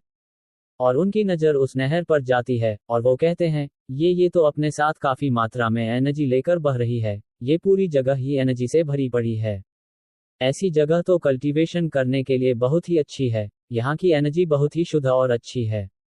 वो दोनों पुल पार करते हैं और तभी राजीव की नज़र किसी चीज पर पड़ती है और उनके तो होश ही उड़ जाते हैं। उनके मुंह से निकलता है, यह क्या है। क्या ये वही हजारों साल पुराना सूर्यमंडल पेड़ नहीं है, जो कहा जाता है कि सभी पेड़ों का पूर्वज है। और यह इस पर लिपटी हुई लताएं वही अमरबेल लताएं हैं, जिसके कि हजारों साल पहले 2 देवताओं में जब बैटल चल रहा था, तब एक देवता ने इसके एक शाखा से दूसरे देवता को बांध दिया था। और यहाँ इस पर बैठा हुआ कौवा गोल्डन फ्लेम कौवा नहीं है। तभी उन्हें वो कौवा देखने लगता है, जिसके देखने मात्र से ही राजीव की आत्मा हिल जाती है और वो नीचे गिर जाते हैं। वो अब काफी डर गए थे। अगर वो गोल्डन फ्लेम कौवा उसे कुछ देर तक और ऐसे ही देखता रहता तो तब तो उनकी आत्मा ही जलकर खत्म हो जाती। वामिका राजीव को इतना डरा हुआ और नीचे गिरा देख कहती है, पिताजी क्या हुआ है, आप ऐसे जमीन पर क्या कर रहे हैं। राजीव बड़बड़ाते हैं, ये पृथ्वी से आए सीनियर का घर तो काफी ज्यादा डरावना है। दरअसल अभी तक राजीव ने जो भी सब देखा था, वो सब उसने अपने सेक्ट की लाइब्रेरी में पढ़ा था, जो उसके सेक्ट के कई पूर्वज ने लिखा था। तभी उन्हें इन सब चीजों का पता था। हालांकि उन्होंने ये कभी भी नहीं सोचा था कि जिनको उसने अपने सेक्ट की लाइब्रेरी में पढ़ा था, वो कभी उन सभी चीजों को अपनी जिंदगी में सच में देख पाएगा। ऐसा तो उसके कई पूर्वज को भी मौका नहीं मिला था, और यह सब बातें तो वामिका को पता ही नहीं थी। उसे इन सब चीजों के बारे में कोई जानकारी नहीं थी। हाँ, वो यहाँ के फैली हुई साफ एनर्जी को अच्छे से महसूस कर पा रही थी। इधर घर के अंदर आंगन में अक्षत आराम फरमा रहा था और टूथपिक से अपने दांत साफ कर रहा था। उसने अभी कुछ देर पहले ही तो खाना खाया था। तभी कोई डोर नॉक करता है। वो बड़बड़ाता है, कोई आया है क्या यहाँ पर। इतना कहकर वो अपना दरवाजा खोलता है और सामने वो वामिका को खड़े हुए देखता है, जो मुस्कुराते हुए कहती है, सीनियर अक्षत, माफ कीजिए आपको फिर से परेशान करने के लिए। अक्षत तो वामिका को देखते ही रह गया। आज वो कल से कई गुना ज्यादा खूबसूरत लग रही थी। कल तो उसकी हालत कुछ ठीक नहीं थी, पर आज वो तैयार होकर आई थी, जिससे कि वो बहुत खूबसूरत लग रही थी, और उसकी इस मुस्कान में तो जैसे अक्षत खोसा जाता है। तभी वो अपने होश में आता है और कहता है, अरे वामिका, तुम और यह कौन है तुम्हारे साथ, जिन्हें तुम यहाँ लेकर आए हो।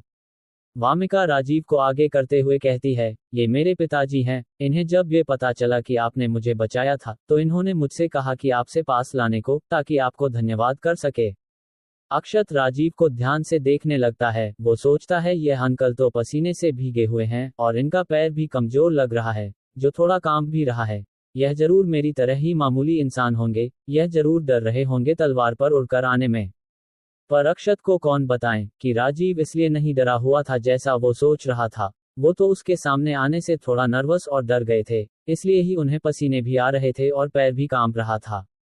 और ये कोई मामूली इंसान नहीं थे, वो भी एक कल्टीवेटर ही थे, मार्शल लेवल 5 की। राजीव अक्षत के मुंह में लिए गए टूथपिक को देखने लगते हैं, जिसे अक्षत मुंह में ही इधर उधर कर रहा था। वो उस टूथपिक को देखकर हैरान हो जाते हैं। वो सोचते हैं, ये वास्तव में एक टॉप लेवल का हथियार है। और इसी के साथ उनका मुंह हैरानी में खुल जाता है और वो सोचते हैं कि मेरे स्पीति वैली सेक्ट की यह गोल्डन लेखनी भी टॉप लेवल के हथियार से नीचे आती है। अरे इसकी तो इस टूथपिक से तुलना भी नहीं की जा सकती है। कहाँ मेरी यह खजाना मिडिल ग्रेड और यह टूथपिक हाई ग्रेड की है।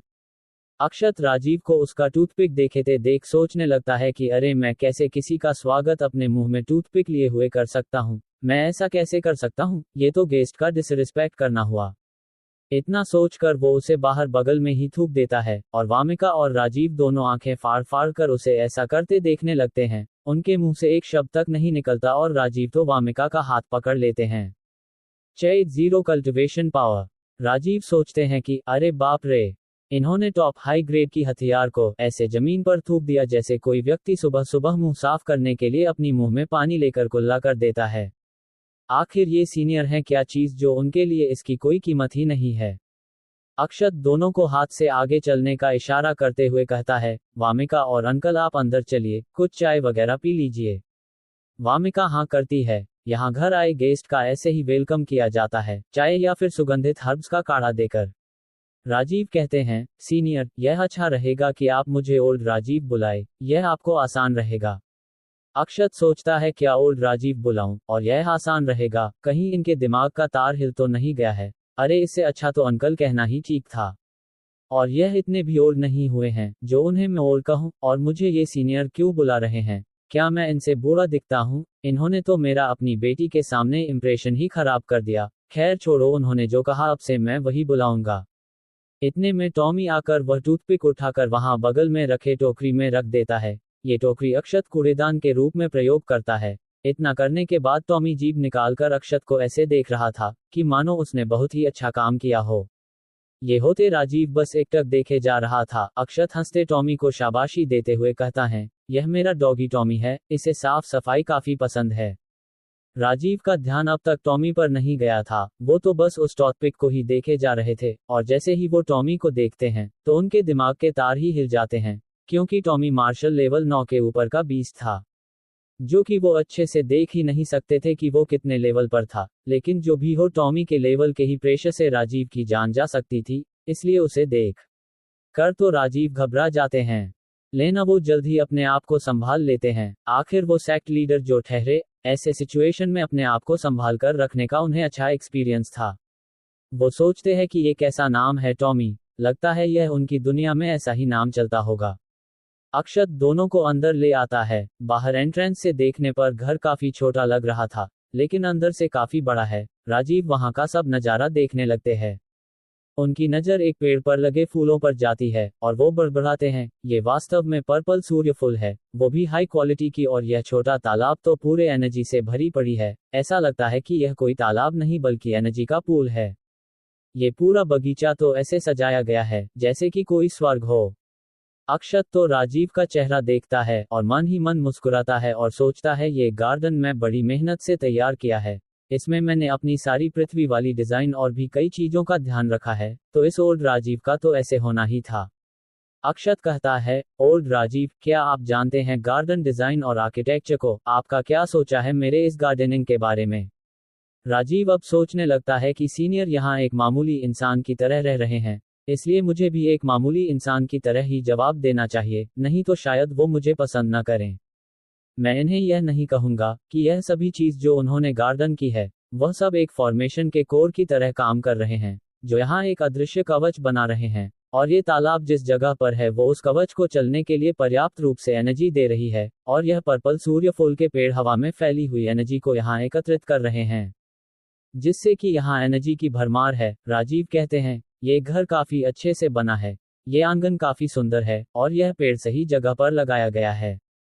फॉर्मेशन एक प्रकार का अदृश्य एनर्जी की दीवार होता है। फॉर्मेशन किसी को मारने के लिए भी बनाई जा सकती है और अपने बचाव के लिए भी। फॉर्मेशन के कई रूप होते हैं, ये दीवार की तरह भी काम करता है और धुंध की तरह भी।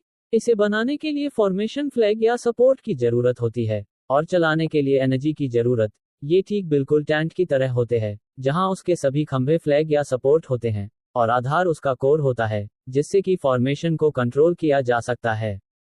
अपने पिता को यह नासमझी वाली बातें करते सुनकर वामिका अपना चेहरा ढक लेती है। अक्षत तो पहले उन्हें हैरान होकर देख रहा था और फिर वो हंसने लगता है। वो अब कहता है, आप दोनों अंदर चलिए, चलिए हम चाय पीते हैं। वामिका अपने पिताजी का हाथ पकड़ लेती है। अक्षत सोचता है, ओल्ड राजीव एक साधारण किसान है, लगता है मैंने उनसे कुछ ज्यादा ही एक्सपेक्ट कर लिया था। भला उन्हें डिजाइन्स और आर्किटेक्चर के बारे में क्या ही पता होगा। अक्षत उन दोनों को भीतर लाता है और दोनों को चाय बना कर देता है। उसमें उसने कई प्रकार की हर्ब्स और फूलों का प्रयोग किया था, जिसके वजह से उसकी खुशबू पूरी आंगन में घूम रही थी और राजीव के मुंह से निकलता है, वाह क्या खुशबू है इसकी। और वो चाय पीने लगते हैं। जैसे ही राजीव ने वो चाय पी उनके मुंह से निकला, लाजवाब क्या चाय है, आज से पहले मैंने ऐसी चाय नहीं पी थी। और तभी उन्हें अपने शरीर में कुछ महसूस होता है और वो सोचते हैं इस चाय में इतनी शुद्ध एनर्जी एकदम साफ रूप में थी, ये तो काफी भयानक है और इसमें इतनी शक्ति है कि यह मेरे पूरे शरीर में फ्लो कर रही है, पूरे नाड़ियों में बह रही है, मैं इसे अच्छे से महसूस कर पा रहा हूँ। क्या यह मेरे आंतरिक रूप से लगे चोटों को ठीक कर रही है और पुराने घाव को भी। ये चाय नहीं अमृत है अमृत, ये तो चमत्कार हो गया। इसने तो मेरी कल बैटल में लगी चोटें ही ठीक नहीं हो गई, बल्कि कई पुराने चोटें भी ठीक हुई, जिसके इलाज के लिए मैंने कितने बड़े बड़े डॉक्टर को दिखाया था। राजीव कहता है, सीनियर अक्षत आपकी चाय बहुत ही लाजवाब है, ये टेस्टी नहीं सुपर टेस्टी है। तभी अक्षत उनके कप में और चाय डाल देता है। राजीव उसे इसके लिए धन्यवाद करते हैं। उन्हें नहीं लगा था कि उन्हें चाय दोबारा से मिल जाएगी। राजीव वामिका की तरफ देखने लगते हैं और सोचते हैं कि क्या वामिका ने पहले ही चाय पी ली। देखने से लग रहा है पीने के बाद से ही उसकी आत्मा और भी स्थिर हो गई है। इस समय वामिका का चेहरा लाल पड़ गया था। वो अजीब सी हरकतें कर रही थी। वो अपने आत्मिक क्षेत्र में पहुंच गई थी। आत्मिक क्षेत्र वो जगह होती है जहां शरीर की आत्मा रहती है। कल्टीवेटर दो प्रकार से कल्टीवेशन करते हैं, एक शरीर की और दूसरी आत्मा की, और कई कल्टीवेटर दोनों की करते हैं। शरीर की कल्टीवेशन को कई लेवल में है, जैसे मार्शल लेवल, और आत्मा का लेवल कल्टीवेशन थोड़ा अलग है। उसमें जिसका जितना ऊंचा कल्टीवेशन होगा उसका उतना ही बड़ा आत्मिक क्षेत्र होगा। इस आत्मिक क्षेत्र की खासियत ये होती है कि इसमें आने वाले सभी अटैक अपने आप ही खत्म हो जाते हैं। और यही क्षेत्र वामिका का अब तक जो 1 इंच था, वह बढ़कर अब 12 इंच हो गया था, जो कि किसी मार्शल लेवल 7 के कल्टीवेटर के लिए थोड़ा मुश्किल था, या कहें कि बहुत ही मुश्किल था, क्योंकि ऐसे कर पाने वाले लोग बहुत कम होते थे। ऐसा सिर्फ वही कर पाते थे जो आत्मा कल्टीवेशन करते थे। लेकिन वामिका तो बॉडी कल्टीवेशन करती थी, इसलिए ही वामिका का चेहरा लाल हो गया था और वो अजीब सी हरकतें कर रही थी। ऐसा लग रहा था कि वो अपने आत्मिक क्षेत्र को स्टेबल कर ही नहीं पा रही थी। उसके मुंह से निकलता है, आपकी कल्टीवेशन लेवल क्या है? अक्षत उसकी बात सुनकर थोड़ा नर्वस होते हुए कहता है, अच्छा वामिक, क्या तुम्हारे पास कल्टीवेशन जांचने की शक्ति स्टोन है? उसकी यह बात सुनकर वामिका अपने आत्मिक क्षेत्र से बाहर आ जाती है। उसके पसीने छूट रहे थे। वो सोचती है, मैं न जाने अभी और क्या करने वाली थी, जिसे शायद फिर से वो मुझे माफ नहीं करते। वो तो अच्छा हुआ कि सीनियर ने आवाज लगाकर मुझे आत्मिक क्षेत्र से बाहर बुला लिया। उन्होंने मुझे जरूर देख लिया होगा कि मैं आत्मिक क्षेत्र में कमजोर पड़ रही हूँ, इसलिए ही उन्होंने मेरी मदद की। वो अपना हाथ आगे करती हैं और कहती है, हाँ मैंने उसे रखा है। इतना कहकर वो हाथ आगे करके अपने रिंग से एक बड़े से स्टोन को निकाल लेती है। अक्षत ये देखकर सोचने लगता है कि ऐसा कहा जाता है कि कल्टीवेटरों के पास एक ऐसी स्टोरेज रिंग होती है जिसमें वो एक पहाड़ को भी रख सकते हैं। इसका मतलब ये बात सही थी। स्टोरेज रिंग एक प्रकार का खजाना होता है जिसके अंदर काफी सारी जगह होती है। बहुत कल्टीवेटर अपनी सभी जरूरत की चीज स्टोर करके रखते हैं। वो इस प्रकार की होती है कि दिखती तो रिंग ही है, पर उसके अंदर काफी जगह होती है। शक्ति स्टोन सामने ही था। यह एक प्रकार का स्टोन होता है जो कि कल्टीवेटर की कल्टीवेशन जागृत होने से लेकर उसकी लेवल तक को बताता है। इस पर हाथ रखते ही कुछ नंबर आ जाते हैं। इस पत्थर को रिफाइन करके ऐसा बना दिया जाता है। वामिका कहती है, अक्षत सर, आप इस लाल वाले जगह पर अपना हाथ रख दीजिए। अक्षत वैसा ही करता है। वो उस पर हाथ रख देता है, एक लंबी सांस लेकर। वो अब सोचता है, अगर मेरी कल्टीवेशन पावर जागृत हो गई होगी तब मैं सैक से जुड़ूंगा और वहाँ के टीचर्स से सब कुछ सीखूंगा और फिर मेहनत करके पावरफुल इंसान बन जाऊंगा, फिर वहीं किसी लड़की से शादी कर लूंगा, इसके बाद तो अपनी लाइफ सेट है। ये सब सोचते हुए वो मन ही मन खूब खुश हो रहा था। उसे हाथ रखे कुछ टाइम बीत जाते हैं, लेकिन उस शक्ति स्टोन पर कुछ भी नहीं आया। ऐसे ही काफी ज्यादा टाइम बीत जाता है, लेकिन अभी भी उस शक्ति स्टोन में कुछ भी नहीं आता है। राजीव और वामिका तो बस उसे ऐसे ही देखे जा रहे थे कि कब उन्हें सीनियर अपनी असली कल्टीवेशन पावर दिखाकर शॉक करेंगे। अक्षत कहता है, ये शक्ति स्टोन में काफी समय से इसमें कुछ भी नहीं हुआ है। इसका मतलब क्या ये है कि मेरा कल्टीवेशन पावर जागृत नहीं हुआ है, यानी कि जीरो कल्टीवेशन। वामिका तो अपना हाथ अपने मुंह पर रख लेती है। वो शौक का इंटर कर रही थी, पर इस शौक का नहीं। वो अब सोचती है कि आखिर इस दुनिया में हो क्या रहा है। क्या एक महान एक्सपर्ट का कल्टीवेशन पावर जागृत नहीं है? जीरो कल्टीवेशन कैसे हो सकता है? अक्षत एक सांस छोड़ता है और फिर बाहर जाने लगता है। वो सोचता है, इससे कोई दो राय नहीं है कि मास्टर भूमि मुझे क्यों छोड़कर चली गई, मैं कचरा जो ठहरा। इतना सोचकर वो बाहर जाने लगा। च9 कचरा फेंकने में इंटरेस्टेड।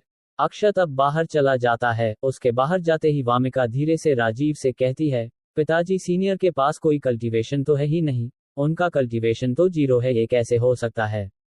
भला सीनियर का कल्टीवेशन जीरो कैसे हो सकता है? वो तो बहुत ही पावरफुल हैं।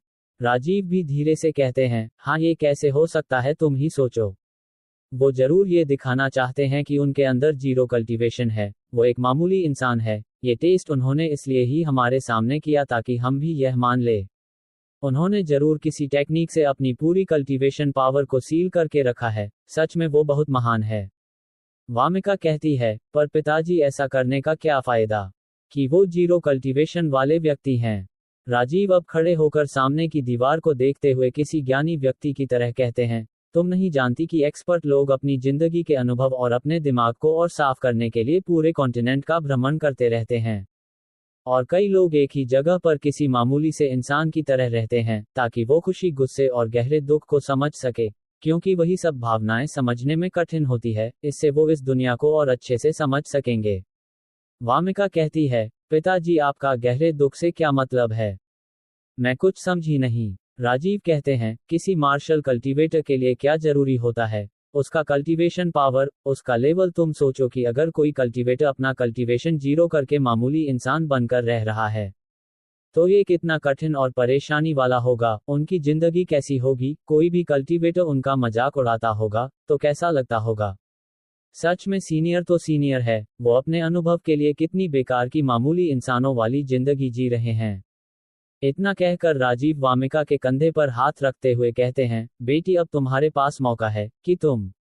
वामिका कहती है, आपके कहने का क्या मतलब है पिताजी? राजीव कहते हैं, यही कि तुम सीनियर की यह जिंदगी जीने में मदद करो, उन्हें अच्छा फील कराओ, उनकी इस मामूली जिंदगी के अनुभव में तुम उनका साथ दो। वामिका धीरे से कहती है, उनका साथ दूं? इतना कहकर वो अपना सिर नीचे कर लेती है। उसके दोनों गाल टमाटर की तरह लाल हो गए थे। राजीव कहते हैं, जाओ, अच्छा, अब तुम उनके पास जाओ और वह गोल्डन लेखनी उन्हें गिफ्ट कर दो। वामिका हाँ में सिर हिलाकर बाहर जा रही थी कि उसकी नज़र सामने के शक्ति स्टोन पर पड़ती है। वो उसे झट से अपने स्टोरेज रिंग में रख लेती है, लेकिन उसका इस बात पर ध्यान ही नहीं जाता कि उस शक्ति स्टोन पर कई जगह से क्रैक आ गया है। इधर जब ये दोनों अंदर बातें कर रहे थे तो अक्षत बाहर चल रहा था। वो सोचता है, मैंने तो सोचा था कि मैं मास्टर की मदद से कल्टीवेशन करना सीख जाऊंगा, जब वो मेरी कल्टीवेशन पावर को जागृत करने में मदद करेंगी। लेकिन वो ऐसा करने से पहले ही चली गई। मास्टर, आप कहाँ चली गई हैं? मुझे छोड़कर, अपने इस प्यारे और हैंडसम स्टूडेंट को छोड़कर। तभी वो आसमान की ओर देखते हुए गुस्से से चिल्लाता है, भगवान, तुम मेरे साथ ऐसा कैसे कर सकते हो? तू कुछ भी कर ले, लेकिन मैं हार नहीं मानने वाला। मैं कोशिश करता रहूंगा। इतना कहकर वो ईश्वर को गाली देने लगता है, लेकिन अगले ही पल को घुटने पर आकर माफी मांगने लगता है। भगवान, मुझे माफ करना, मैं गुस्से में था तो बोल गया। आप उसे दिल से मत लगाएगा। मैं तो पागल हूँ, ऐसे ही फालतू की बकवास करता रहता हूँ। प्लीज आप मेरी कल्टीवेशन पावर को जागृत कर दीजिए, इसके बाद मैं आपकी रोज पूजा करूंगा। प्लीज भगवान, प्लीज यही कर दीजिए। जैसे मुझे इस दुनिया में भेज दिया है, तो बस इतना छोटा सा काम और कर दीजिए। इतना कहकर वो अपना सर बार बार जमीन पर झुकाता है। इधर वो ये सब कर रहा था, लेकिन उसे पता नहीं था कि उसके चिल्लाने की वजह से पूरे जंगल में डर का माहौल बन गया है। सभी खूंखार से खूंखार बीस्ट और मामूली जानवर सब छुप गए हैं। पूरे जंगल में एकदम से शांति छा गई है। ऐसा लग रहा था कि जैसे किसी शेर ने दहाड़ दिया हो, जिससे पूरा जंगल ही हिल गया है। अक्षत के इस आवाज में इतनी पावर थी कि ब्लैक पैंथर बीस्ट जो यहाँ के कुछ एरिया को रूल करता है, वो डर से अपने गुफा में छिप गया था और थर थर कांप रहा था। वैसे देखा जाए तो यहाँ पर सबसे पावरफुल बीस्ट कोई था तो वो था अक्षत का डॉगी टॉमी, और सूर्यमंडल पेड़ पर बैठा वो ग्लोडेन फ्लेम कौवा है, जो एक ही बार में पूरे जंगल को जलाकर राख कर सकता है। वामिका अक्षत को अजीब हरकतें करती देख रही थी। उसे समझ ही नहीं आया कि अभी अभी जो सीनियर कुछ चिल्ला रहे थे, वो अचानक से यह क्या कर रहे हैं। क्या ये कोई उनका सीक्रेट टेक्निक है जिसकी वो प्रैक्टिस कर रहे हैं? वामिका ने धीरे से कहा। वामिका उसके पास जाकर बड़ी ही मीठी आवाज में कहती है, अक्षत सर, क्या आप ठीक हैं? उसकी आवाज सुनकर अक्षत तुरंत ही खड़ा हो जाता है और अपने कपड़े झाड़ने लगता है। वामिका कहती है, अक्षत सर, हो सकता है कि जो मैं शक्ति स्टोन लाई थी उसमें कोई गड़बड़ी हो, तो आप निराश मत होइए, आप एक नॉर्मल इंसान की तरह भी रह सकते हैं। अक्षत वामिका की तरफ देखता है, जो हल्की सी स्माइल कर रही थी। ये देखकर तो अक्षत की धड़कनें तेज हो गई। ऐसा लग रहा था कि उसका दिल बाहर आकर अभी डांस करने लगेगा। वो सोचता है, अरे यार, ये कितनी क्यूट लग रही है, ये कितनी प्यारी है, जो मुझे फेल होने पर सांत्वना दे रही है। वामिका अपनी स्टोरेज रिंग से वो गोल्डन लेखनी निकालकर अक्षत को देते हुए कहती है, यह आपके लिए है। पिताजी ने कहा था ये हमारे परिवार की बहुमूल्य खजाने में से एक गोल्डन लेखनी है। यह मेरी जान बचाने के लिए है। प्लीज आप इसे ले लीजिए, कृपया करके इसे लेने से मना मत कीजिएगा। आप इससे कैलीग्राफी कर सकते हैं। कैलीग्राफी का मतलब होता है शब्द लेखन कला, जिससे सुंदर मतलब वाले शब्दों को बड़े ही सुंदर तरीके से लिखा जाता है। अक्षत वो गोल्डन लेखनी को हाथ में लेकर देखने लगता है और सोचता है, इतनी प्यारी लड़की ने मुझे दिया है, मना तो मैं कर ही नहीं सकता हूँ। ये काफी हल्की है और हाथ में पकड़ने में आसान है। ये बहुत ज्यादा तो महंगा नहीं होगा, तो मैं इसे रख सकता हूँ। थोड़ी दूरी पर राजीव ये देख रहे थे। वो अक्षत का चेहरा देखकर सोचते हैं, उनके चेहरे पर कोई भी एक्सप्रेशन नहीं है। जरूर यह गोल्डन लेखनी सीनियर के लिए मामूली चीज होगी। वामिका अक्षत से कहती है, अच्छा अक्षत सर, अब हम चलते हैं, काफी टाइम हो गया है और हम अब आपका ज्यादा टाइम नहीं लेना चाहते हैं। अक्षत कहता है, ठीक है। तभी राजीव बोल पड़ते हैं, सीनियर, क्या मैं आपकी कूड़ेदान का कचरा बाहर फेंक दूं? अक्षत ये सुनकर तो अजीब सा चेहरा बना लेता है। भला कोई उसका कचरा क्यों फेंकने लगा? वो कुछ कहता कि उससे पहले ही राजीव उसका कचरा हाथ में ले लेते हैं और कहते हैं, ठीक है फिर, अब हम चलते हैं। अक्षत तो उनके ऐसा करने से थोड़ा हैरान था। वो सोचता है, लोग कब से दूसरों का कचरा फेंकने में इंटरेस्टेड होने लगे। अक्षत अब होश में आता है और कहता है, चलिए ठीक है, मैं आप दोनों को बाहर तक छोड़ देता हूँ। राजीव कहते हैं, नहीं, इसकी कोई जरूरत नहीं है, हम चले जाएंगे, आपको परेशान होने की कोई जरूरत नहीं है। अक्षत कहता है, अच्छा ठीक है, आप दोनों यहाँ चाहे जब आ सकते हैं, आपका यहाँ हमेशा से वेलकम है। राजीव और वामिका अब वहां से हंसते और मुस्कुराते चले जाते हैं। उनके जाने के बाद अक्षत सोचता है, वो कितनी प्यारी लग रही थी आज, उसकी खूबसूरती का कोई जवाब नहीं। अरे रे रे, अक्षत, तू ये सब क्या सोचे जा रहा है? ये सब अपने दिमाग से निकाल और चलकर सो जा, वैसे भी कोई काम तो है ही नहीं तुझे करने के लिए। दूसरी तरफ स्पीति वैली तलवार सेट के बगल सियांग बीस्ट सेट के हाल में कुछ चर्चा चल रही थी। सामने की एक ऊंचे थ्रोन पर काफी बड़ा और हट्टा-कट्टा सियांग बीस्ट बैठा था। इसका नाम खटक सियांग है। वैसे ये सियांग बीस्ट की प्रजाति का है। सभी बीस्ट इंसानी भाषा नहीं बोल सकते हैं, सिर्फ समझ सकते हैं, वो सिर्फ बीस्ट भाषा ही बोल सकते हैं। लेकिन ये सियांग बीस्ट इंसानों की भाषा बोल और समझ दोनों सकते हैं, तभी तो ये यहाँ के राजा बने हुए हैं। वो ईगल बीस्ट भी, जो वामिका को बोल रहा था, वह सब भी बीस्ट भाषा में था। सियांग बीस्ट ऐसा कर पाने में सक्षम थे क्योंकि उनके पास उनकी पुरानी ब्लड लाइन थी। मतलब ये था कि वो बहुत ही पुराने बीस्ट की श्रेणी में आते हैं, जो हजारों साल पहले बहुत ताकतवर हुआ करते थे। ऐसे ही और भी कई बीस्ट प्रजातियां हैं जिनके पास उनकी ब्लड लाइन होती है। वो सियांग बीस्ट का राजा खटक कहता है, तुम कह रहे हो कि वो लड़की, जिसकी आधे दिन पहले कल्टीवेशन मार्शल लेवल 4 थी, वो आधे दिन बाद मार्शल लेवल 7 पर पहुंच गई है? ये तो बिल्कुल अविश्वसनीय है। उसके सामने खड़ा वही सियांग बीस्ट, जो स्पीति वैली तलवार सैक बैटल में बीस्ट ग्रुप का नेतृत्व कर रहा था। इसका नाम लटक सियांग बीस्ट है, जो कि यहाँ का राजकुमार यानी खटक सियांग बीस्ट का बेटा है। वो कहता है, हाँ पिताजी, मैं सच कह रहा हूँ, मैंने यह अपनी आंखों से देखा है। मुझे तो ऐसा लगता है कि जरूर उसे कुछ ऐसा अवसर या कोई चीज मिल गई थी जिसकी वजह से वो ऐसा कर पाए। क्या सच में? उस थ्रोन पर बैठे सियांग बीस्ट ने एक सीरियस आवाज में कहा। सियांग बीस्ट इंसानों की तरह ही शारीरिक बनावट में होते हैं, बस उनका कद इंसानों से ऊंचा होता है और उनके दांत भी बाहर की ओर होते हैं, जो कि उन्हें थोड़ा डरावना बनाता है, और इनका लेवल बढ़ने पर इनके सींग भी आ जाते हैं। चेटन ब्यूटीफुल एंड हॉट। थ्रोन पर बैठे खटक सियांग बीस्ट की एक डरावनी आवाज आती है। क्या सच में? ऐसी आवाज सुनकर तो सामने खड़ा उसका बेटा डर जाता है। वो जानता है कि उसके पिता कितने ज्यादा खतरनाक और पावरफुल हैं। वो घबराते हुए कहता है, जी जी पिताजी, मुझे तो ऐसा ही लगता है। उसके लेवल पर कर जाने की वजह से ही हमें वापस आना पड़ा, नहीं तो हम बैटल जीत ही चुके थे। खटक सियांग बीस्ट अब सोचने लगता है कि ऐसा तो मेरे सीनियर भी नहीं कर सकते हैं। इसका मतलब जरूर कोई बड़ा ही प्रीशियस खजाना उसके हाथ लग गया होगा। वो कहता है, ठीक है, अच्छा तुम अब जा सकते हो, सभी अब यहाँ से जा सकते हैं। जो भी करना होगा मैं आप सभी को बाद में बता दूंगा। सभी बीस्ट अब उस हॉल को छोड़कर बाहर चले जाते हैं। कुछ तो बड़बड़ाते जा रहे थे कि जरूर हमारे किंग इस पर गहराई से सोचेंगे, हमें ऐसे चीज को हाथ से बिल्कुल भी नहीं जाने देना चाहिए। तो सबके जाने के बाद खटक सियांग बीस्ट कहता है, इस पर आपका क्या कहना है सीनियर? तभी वहां उसके थ्रोन के पीछे से एक काली धुंध के साथ एक परछाई आती है, जो कि बहुत ही डरावनी लग रही थी। वो कहता है, मैंने ऐसा सुना है कि स्पीति वैली के कुछ क्षेत्रों में काफी ज्यादा वैल्यूएबल खजाने हैं जो कि ऐसा कर सकते हैं। वो सब बहुत ही यूनिक और हाई ग्रेड की खजाने होते हैं।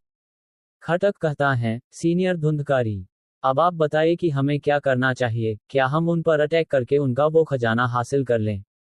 वो परछाई जिसका नाम धुंधकारी है, वो कहता है, नहीं, ऐसा मत करो, बल्कि यह करो कि आसपास के दूसरे सेक्ट में यह अफवाह फैला दो कि स्पीति वैली सेक्ट को कोई बहुत बड़ा खजाना मिला है, जिसकी मदद से कोई भी मार्शल लेवल 9 के ऊपर बड़े ही आसानी से पहुंच जाएगा। खटक कहता है, सीनियर, आपका क्या मतलब है? क्या आप उन सब में बैटल कराना चाहते हैं? धुंधकारी कहता है, हाँ, बस तुम देखते जाओ, तुम्हें बस बाद में चलकर सब कुछ लूटना है।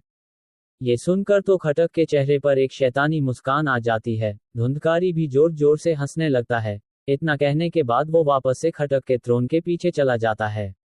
दूसरी तरफ बीच रास्ते में अब राजीव और वामिका रुक जाते हैं और राजीव कहते हैं, बेटी, अब मैं इस कचरे से वो हाई ग्रेड की टूथपिक हथियार बाहर निकाल रहा हूँ। वामिका कहती है, जी पिताजी, मैं तैयार हूँ। राजीव अब सारा कचरा नीचे गिरा देते हैं और उनमें से वो चमचमाता टूथपिक उठा लेते हैं, जिसे उठाते ही उन्हें समझ आता है कि यह कितना भारी है। उसका वजन करीब 100 किलो के बराबर का था, जिसे लेवल 3 के नीचे का कोई व्यक्ति उठा ही नहीं पाता। वो उसमें से निकल रहे हाई लेवल की एनर्जी को महसूस कर पा रहे थे। वो हैरानी से कहते हैं, ये कितना भारी और कितना शक्तिशाली है। सच में सीनियर का टूथपिक भी एक पावरफुल हथियार है। इसकी मात्रा एक अटैक से ही इस पूरे पहाड़ में होल हो सकता है। ये सुनकर तो वामिका अपने मुंह हैरानी भरा बना लेती है। वो कहती है, सच में सीनियर के खजाने तो बहुत ही डरावने और पावरफुल है।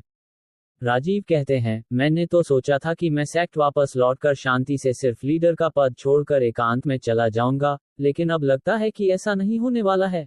सीनियर चाहते हैं कि मैं ये टूथपिक लेकर अपने सेक्ट को संभालूं और उसे नई ऊंचाइयों पर ले जाऊं। वामिका अजीब सा चेहरा बनाकर धीरे से कहती है, आप ये क्यों नहीं कहते कि आप सेक्ट लीडर का पद छोड़ना ही नहीं चाहते, इसमें सीनियर को क्यों घसीट रहे हैं? वामिका का कहना सही था। राजीव ने कई बार कहा था कि वो सेक्ट लीडर का पद छोड़ना चाहता है, लेकिन आज तक छोड़ा नहीं। तभी वामिका एक थैली ओपन करती है, उसमें से एक सुगंध उनके आसपास घूमने लगती है, जिसके कि दोनों के मुंह में पानी आ जाता है। दरअसल अक्षत ने ये वामिका को खाने के लिए दिया था। इसमें उसने इस दुनिया की एक डिश तैयार की थी, वह भी अपने मसाले के साथ, जिसकी वजह से इसमें एक अलग ही खुशबू आ रही थी। अक्षत जब यहाँ आया था तो उसे अपने यहाँ की भारतीय मसाले की बड़ी याद आती थी। क्योंकि यहाँ के खाने में वो स्वाद ही नहीं होता था, तो उसने जंगल में ढूंढना शुरू किया, तो उसे उसके ही जैसे स्वाद और सुगंध वाले कई पौधे और वनस्पतियां मिली, जिसके बाद उसने उनकी खेती की और उसका मसाला तैयार किया। हालांकि उसे जितना पता था वो वैसा ही करता था, क्योंकि उसे पूरे मसाले का ज्ञान तो था नहीं, तो वो जैसे तैसे उन्हें मिलाकर तैयार कर दिया। हाँ, इसका टेस्ट और महक पृथ्वी के मसाले के जितना तो अच्छा नहीं था, लेकिन यहाँ से तो कई गुना अच्छा है। वो अब इन्हीं मसाले को पास के मार्केट में बेचा करता था, जिससे कि वो अपनी जरूरत की चीज वही मार्केट से ले लिया करता था। वामिका उसे राजीव को देते हुए कहती है, पिताजी आप ये खा लीजिए, वैसे भी आपने आज सुबह से कुछ भी नहीं खाया है। राजीव तो वो सुगंधित अक्षत के हाथों का बना डिश खाना तो चाहते थे, पर वो अपनी बेटी को दिया गया कैसे खा सकते थे। वामिका राजीव को हिचकिचाते देख कहती है, पिताजी क्या हुआ, आप ये खा क्यों नहीं रहे हैं?